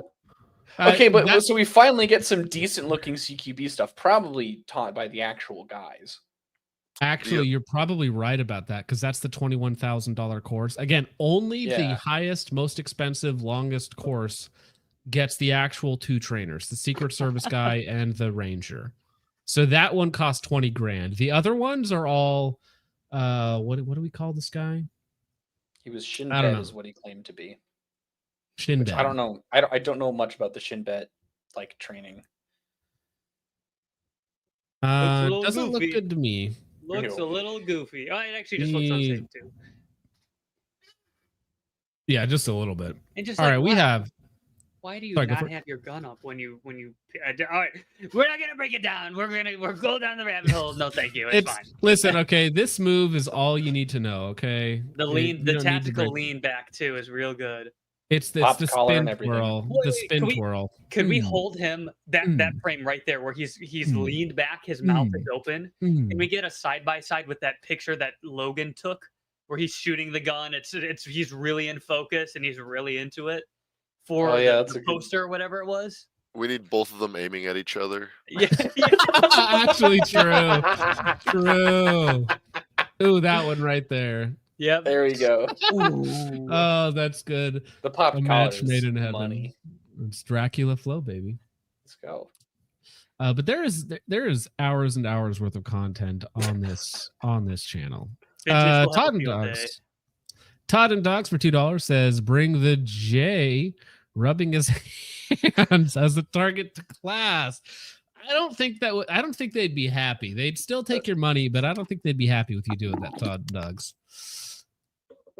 Let me see here. Chuck McGill for $199 says, so glad we have a Holly cost survivor instructor. Yeah, I don't know if these tactics would have helped or hurt, back then, sir, but he's still around, still teaching them. G Twat Alchemist for $2 says, never been to the UK. It is filled with chews. I've not. I've never been never to, left well, the actually, United States. no, I've been to London, and I drove through Scotland and all that sort of fun stuff. We stayed at Inverary for a week and a half or so. Went to Campbell Castle, my namesake. Nice. So it was a good time. My family is allegedly, or my surname comes from a family of knights, allegedly. My cousin looked into it. I didn't, so I'm just taking his word for it. Let me pull up another one of these videos as background noise. There's got to be something fun on here. Let me see. They have just a 17-second clip in Maryland. Well, but is this more? What is this? Okay, that's an interesting intro. Anyways, that's cool. That's like decent. Wait, hold on. Hold on. Who let bro cook? For 5 seconds. For 5 seconds, it was cool, and then one guy just turned around and stared at the ceiling for a second.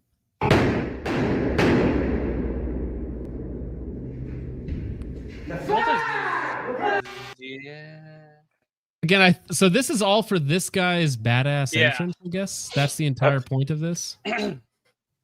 All right. Well, stop me if at any point if something becomes of great interest to you, but we're gonna power through these for a second.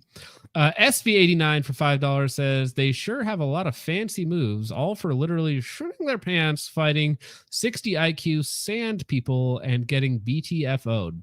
I already saw the tactical flip there of the 9mm. And again, this is what the intro or the thumbnail is from. Every image of this guy is fantastic. It's just so exaggerated. Every that's a good one too. Yeah. Didn't Lucas flag somebody doing that once? There's like a clip dropping of him a rifle. Probably. He was slinging his rifle and he just whipped it around and he just straight. No, I remember that. That did happen. Yeah. So the question is, who learned it from whom? Did he learn it from Lucas or did Lucas learn it from him? Independent thoughts at the same time. If my instructor doesn't look like this, I'm not paying $20K for it. That's thank you, SV89 for the $5. Appreciate it, sir. Sig Sauer for $4.99 says, WTF, Trench might actually be a better instructor than this. I would put heavy money on Trench versus this 100%. Guy. Heavy money. Oh, yeah. Trench actually has like materials to work with, so. Trench will just battle royale all over this dude. I wish we could get in touch with him so we could like put him in a shoot house competition with someone like Trench. It would be really funny. I just want to know if he can actually shoot, you know? I do too, but I want to find out by like setting up goofy CQB shoot houses and then we just like time them as they go through. They do on the woman's good. Yeah, they do the thing where they rub up. World War II, one-handed. What am I watching? I got more questions than answers with these videos. Again, the piloting, great work. World War II reenactor for $4.99 says Rabbi Shmuley Tactical teaches womb clearing. Peak 2025 media. Rabbi Shmuley is a disgusting human being. He like genuinely makes my skin crawl. Yeah, you probably don't want to look him up, dude. Are you doing a water dive? That's cool. Again, kudos to the pilots. Pilots doing big work here. I would pay for a cool helicopter ride. I bet the helicopter pilots that these guys rent just always have a blast every time. It's these idiots. Like, oh, these idiots are giving us money again. All right, let's go. That's gonna be fun. It'll be dumb fun. Actually, you know what? Pinochet. I've heard Pinochet. I'm pretty sure he's in chat still. He gives great helicopter rides. Just shows that sounds like a space cowboy. Oh wait, no, I get it now. Jarvis, show me this guy's Steam library. I don't want to know what this guy's Steam library is. I don't want to know anything more than I already do. Dating sims. Hitler dating sims. That's a real thing. It is. Camo 21 for $2 says, "What's worse, this or Cherry's CQB? What's Cherry's CQB? I don't know. That might be another one. Next target thing for another stream. I mean, this is his 4 minutes of his greatest hits. Oh, this is a different run too. They filmed this run multiple times just to make sure they got it all, I guess. G Twat Alchemist for $5 says, I thought the Russian go 2 was aerosolize Fent, and then once you incap all the hostages, take out the baddies. Yes, it's a thing. Look it up. Really? Does he? That wouldn't surprise me. Aerosol Taiwanese? Fent? Oh yeah, the Russian. Yeah, that was the theater that a bunch of organized terrorist group took a theater hostage, and they pumped in a bunch of, I guess it was fentanyl. It was some sort of drug to hopefully make everybody sleep. Like it was supposed to, like low key overdose everybody, and they all died. They OD'd everyone in there and killed them all. Yeah. So this is funny. So unexpected gas casualties in Moscow. In October 2002, the Russian military used a mysterious quote-unquote gas to incapacitate Chechen rebels at Moscow Theater. Yep. Despite increased interest and potential use, everybody died. Yep, everyone died. Oops. That's, yeah. Russia moment. Yeah, who's in more danger, the perpetrators or the hostage in a Russian hostage rescue? Same. This is why I play. I wanted to say Glaz, but Glaz is the sniper. I can't remember the no, Capcan's different. Fuse. Yeah, so I play Fuse in Rainbow Six Siege. On hostage. Todd and Dogs for $2 says, tell them the ballpoint pen was invented in 1951. I don't know what that's in reference to, good sir, but I'm sure it would be controversial. Dre hitting Drain Pipe. Oh, there we go. Drain Pipe 67 for $1.99 says the truffle shuffle while going through the doors. Yes. It's a combo. It's a dance CQB combo class that only costs you at least $4,500. Interpretive dancing, tactical clearing of a house. 6 hour for $4.99 says, how about a Lucas update? Well, here's your Lucas update. Sorry, wrong one. It's all good. Brandon came out with a statement. Brandon will probably be the new face of T-Rex Arms going forward for as long as that lasts. But Brandon here claims that I will say that the speculations are far worse than what happened when details get out. It will be underwhelming to say the least.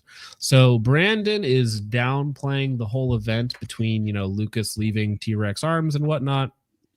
What's actually true or not? No idea. But so Brandon is saying, not a big deal, guys. Don't worry about it. He could be right. I kind of don't care. Yeah, I mean, it's possible. I'm not like a Lucas hater, but I'm not like a Lucas diehard fan. And if T-Rex, I don't like care much about boycotting companies because it's like this company did an immoral thing, and then they'll go shop at Walmart.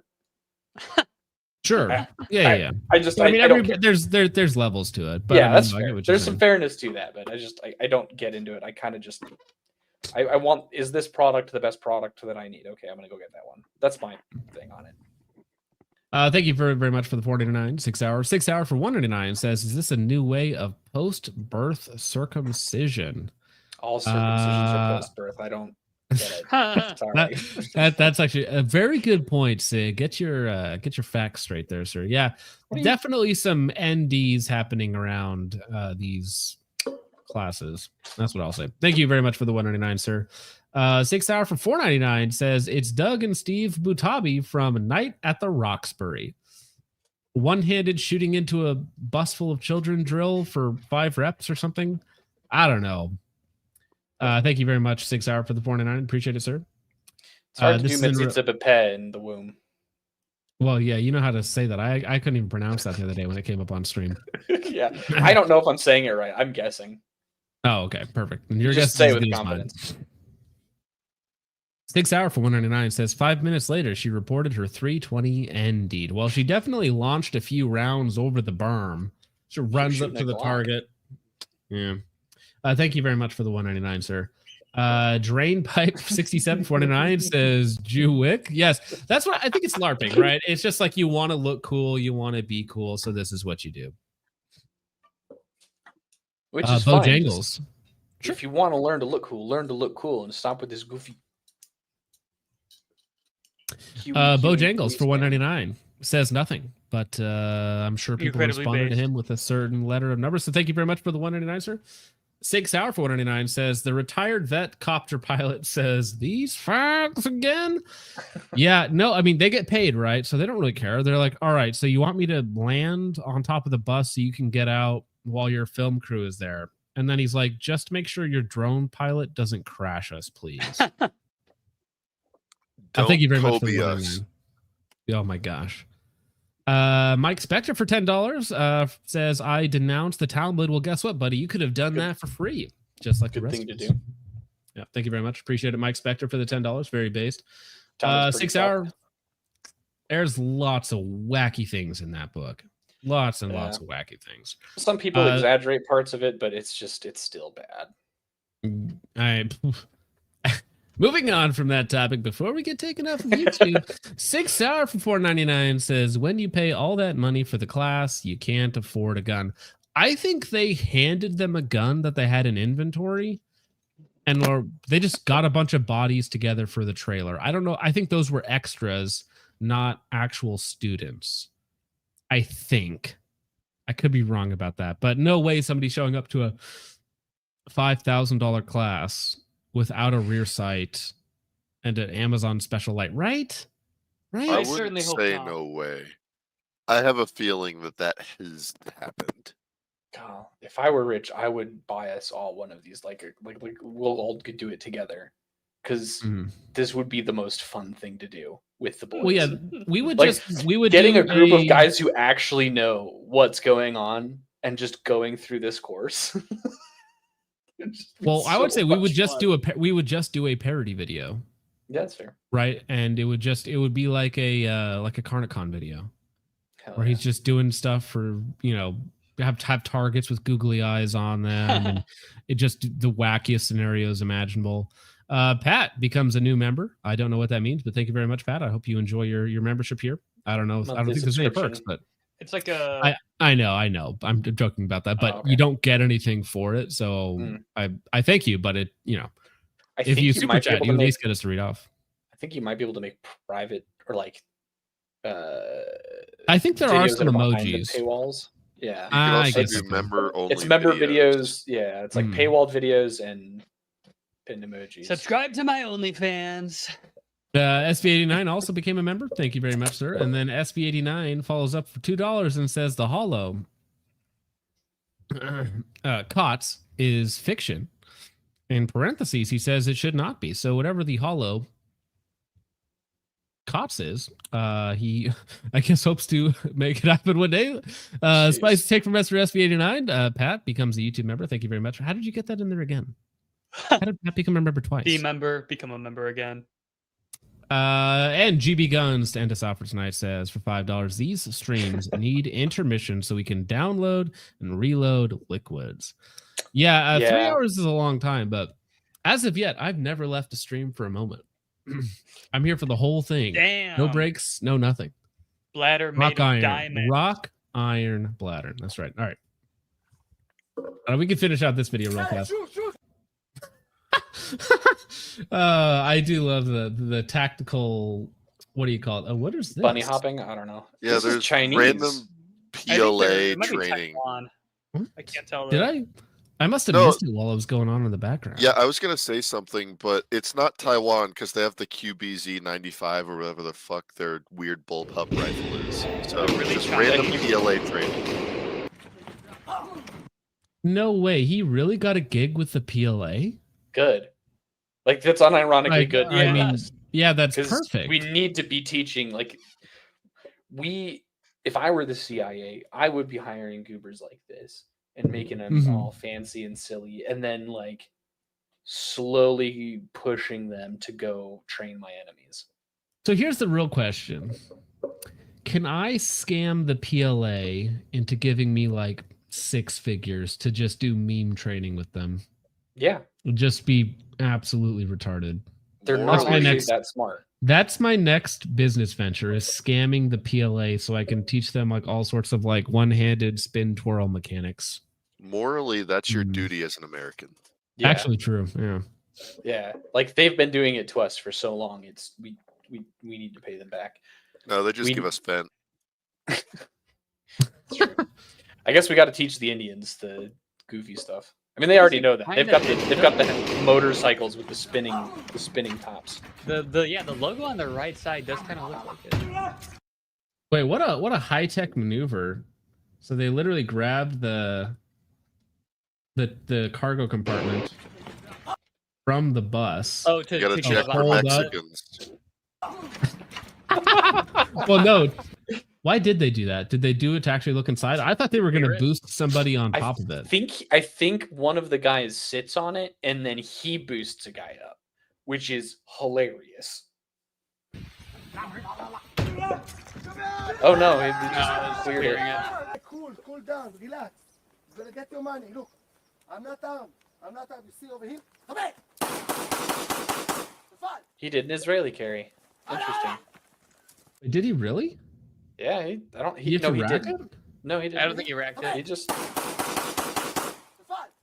He didn't do it. These guys did, but I guess that's because they're jumping on top of another guy and didn't want their loaded gun in the other person's mouth. I got a loaded gun pointed at my dick whenever I conceal carry. Whatever.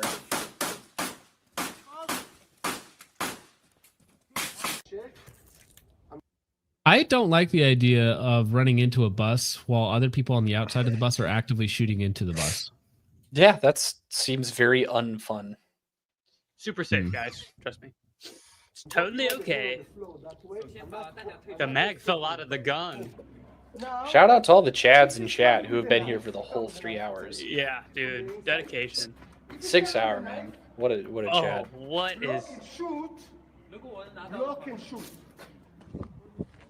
What? Oh my gosh, he's teaching the Chinese. This is amazing. We're gonna win World War III, boys. Wow. Because like if this percolates throughout the entire PLA, like we've won. Like we've got it. I don't care how many human waves or drones you have, we've won if these are your tactics. Yeah, it's like we've got it. Like they're not defeating 6'2" corn-fed Brad from Missouri. No. They think that they're going to in CQB like shimmy around the corner and then block your strike. Yeah, block your unarmed strike and shoot you. Like what the hell? Just get tossed around like rag dolls because they're all like 5'4" and 100 pounds. Oh, look at this. That's actually kind of cool.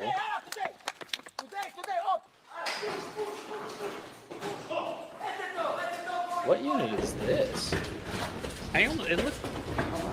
This looks more professional. They still look Asian. I'm trying to figure out. I mean, I'm looking through a video. I guess I'm trying to figure out their flag, or if that's their facility, what language that is in the background. Where's close-up right at? You know. Yeah. R.I.P. Bucky. What? He's just that's. That was a weird. What edit was that? Did he edit this on cocaine? I guess I was supposed to be like shooting it. Oh, why did flashbang! Whoa. This is terrible because I can't see it. Bro, that was loud. Wow. I love audio normalization.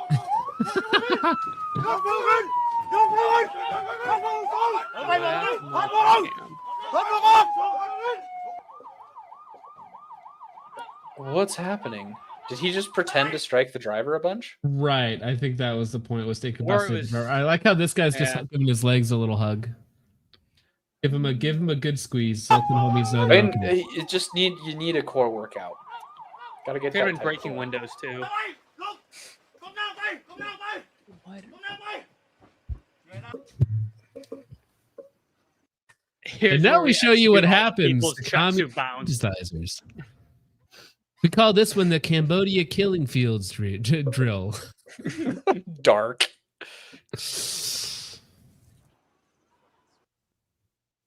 Alrighty then. Nice. Wow. Thank you for that 4-minute video. Israeli Tactical School. I recommend everybody here go subscribe to them. I think that was a great time. Much entertainment to be had there for sure. All right, gentlemen. I think that is the maximum capacity for cringe that so few people can endure. I've already OD'd. Yeah, so let's go ahead and we'll go around here again. Bones, what do you got coming up?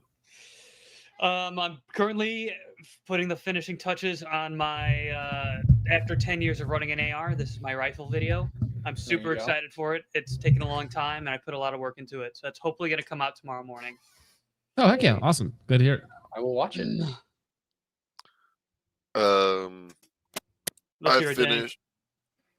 I finished fixing my RV roof. That's pretty cool. Oh, hell yeah.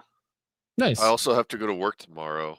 Me too. Oh, don't do that. Do not do that. So my birthday in 9 days. Oh, yeah. Okay, wait. Now we all have to guess what age you're going to be. 25. That's my guess. 25. 24. 21. Oh, yeah. Dang. There you go. Enjoy your totally first alcoholic drink. Totally. Yeah, congratulations. Will do. Enjoy it. Have a good time, King. I did actually find the video here. Thank you for putting that in the chat, Siley. John, what do you got coming up? Your link is still it's still good. I got a couple more donations. Thank you all very much to everyone who donated. Please keep it coming. Let's fight for gun rights. Hell yeah, good message. And for me, I went shooting today. I shot the STI some more. It's a limited major gun. I'll be getting some classifiers done with that on Tuesday next week. I have more videos coming out always. Another one came out on the Gun Deals channel just a little while ago. Do you guys want to watch the Chinese training clip real fast before we get out of here? Why not? Sure. I'm dropping magazine on the floor that way. I'm not escorting. Boom. Finger out, check the gun. What do I need to do? To check the gun out. Finger out, such a terrible job censoring. Punching. I see the guy. Not with us. No, not the Top Gun theme. No. Yes. I've got the glasses for it. Bro. While training the Chinese too. Not with us. Yeah, nothing more is American than an Israeli gentleman training the PLA. Nothing more American than that. If that doesn't sum up Remember, America. This is your tax dollars hard at work.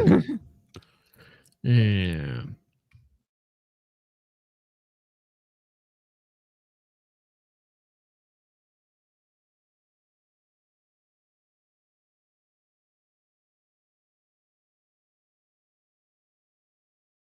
Talk. Do you think that these Chinese gentlemen are like, this guy's retarded? Do we actually have to play along with him? Or do we just pretend?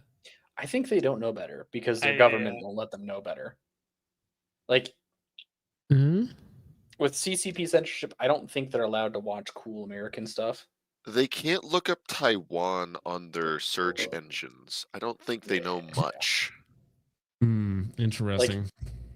Like, I think that it's very possible that this guy also has two different styles of teaching.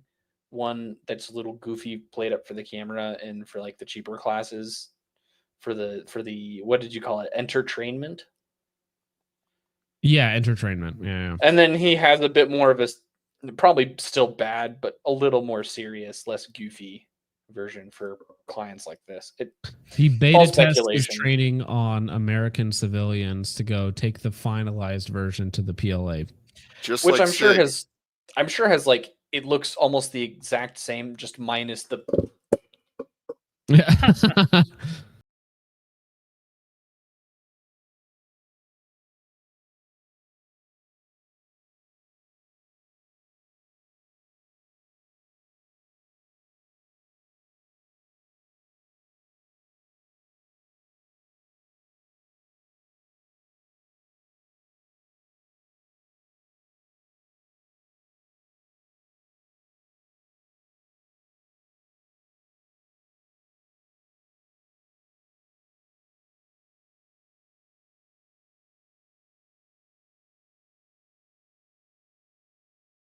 like halfway through the video. Like, yeah, nah, really not anymore. funny.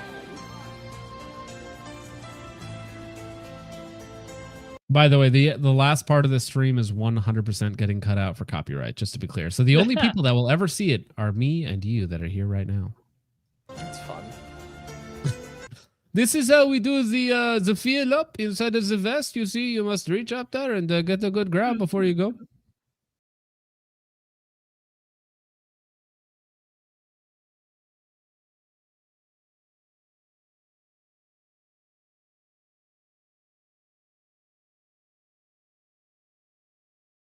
Patriotic music going off while PLA is jumping off of the building. I don't.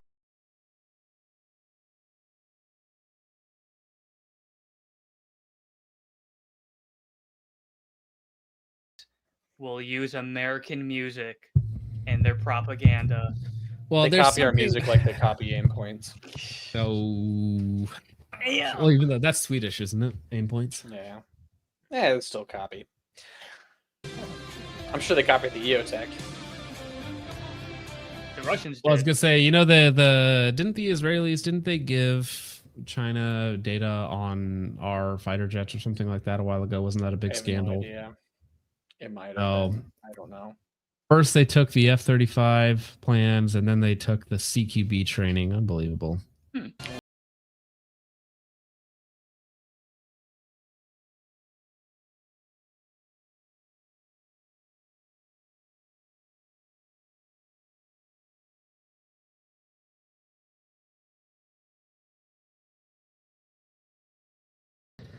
I didn't realize what you said at first. I was like, a forced what joke. do you mean? What do you mean by that, sir? Oh, let's go. And that is copyright claim right there, bro. But no, this is from Halo 2. This is no, is it? Yeah, no, it is. This is Halo 2 damn it. so What's 3 Days Grace? The song that they wrote for Halo 2. What is it? It's I know the tune. Blow Me Away. 3 Days Grace, Blow Me Away. Halo 2 song goes hard. Is it Breaking Benjamin? One of those. I get those two bands mixed up all the time. Yeah, Blow Me Away. That's the one.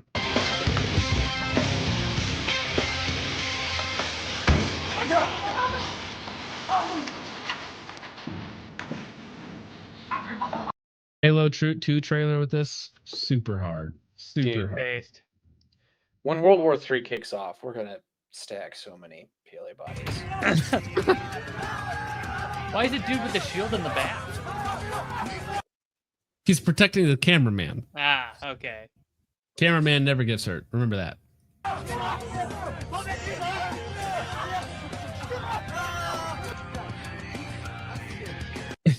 why it's back again for just 1 second for this one guy? What? Like the rest of them are all uncensored.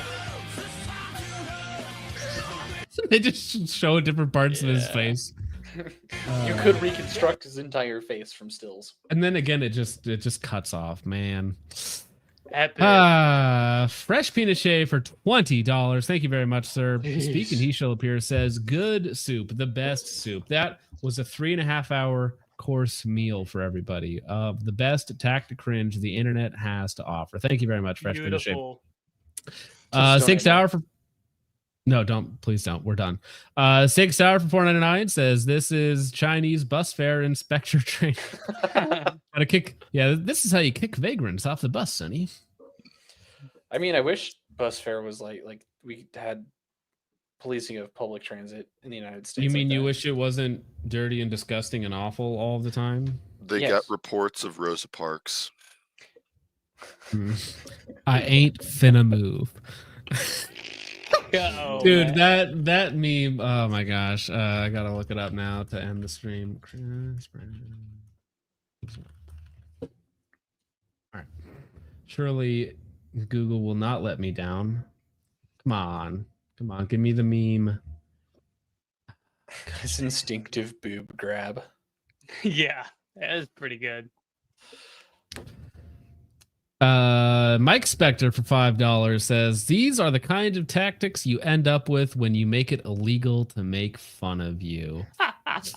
Well, listen, on this channel, everybody is fair game, including Israeli Tactical Protection Services Operations Actual for... He's Focus Trip's greatest ally.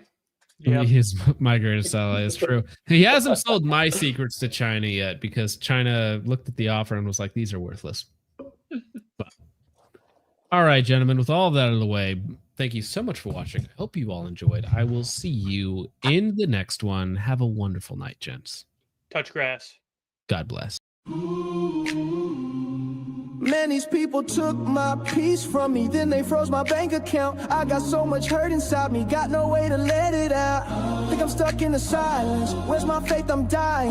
Yes, I was a mess, but now I walk with Zion. The post that I'm dropping on Twitter, they tell me, hey, don't preach that. Now people don't see me in public, I'm riding with Jesus laid back. With all of the money and fame, still couldn't get my peace back. With all of the money and fame, still don't get to see my children. People see my Twitter, but they don't feel what I'm feeling. So I turn to Jesus, yeah, now I'm forgiven. Praise him, Lord Jesus. Praise him, Lord Jesus. They don't understand the things I say on Twitter. Praise him, Lord Jesus. They don't understand the things I say on Twitter. All my people worship, praise him, Lord Jesus. Praise him, Lord Jesus. Praise him, Lord Jesus. People worship, praise him, Lord Jesus. She wanna pray in Japan, I put the cross on the bench.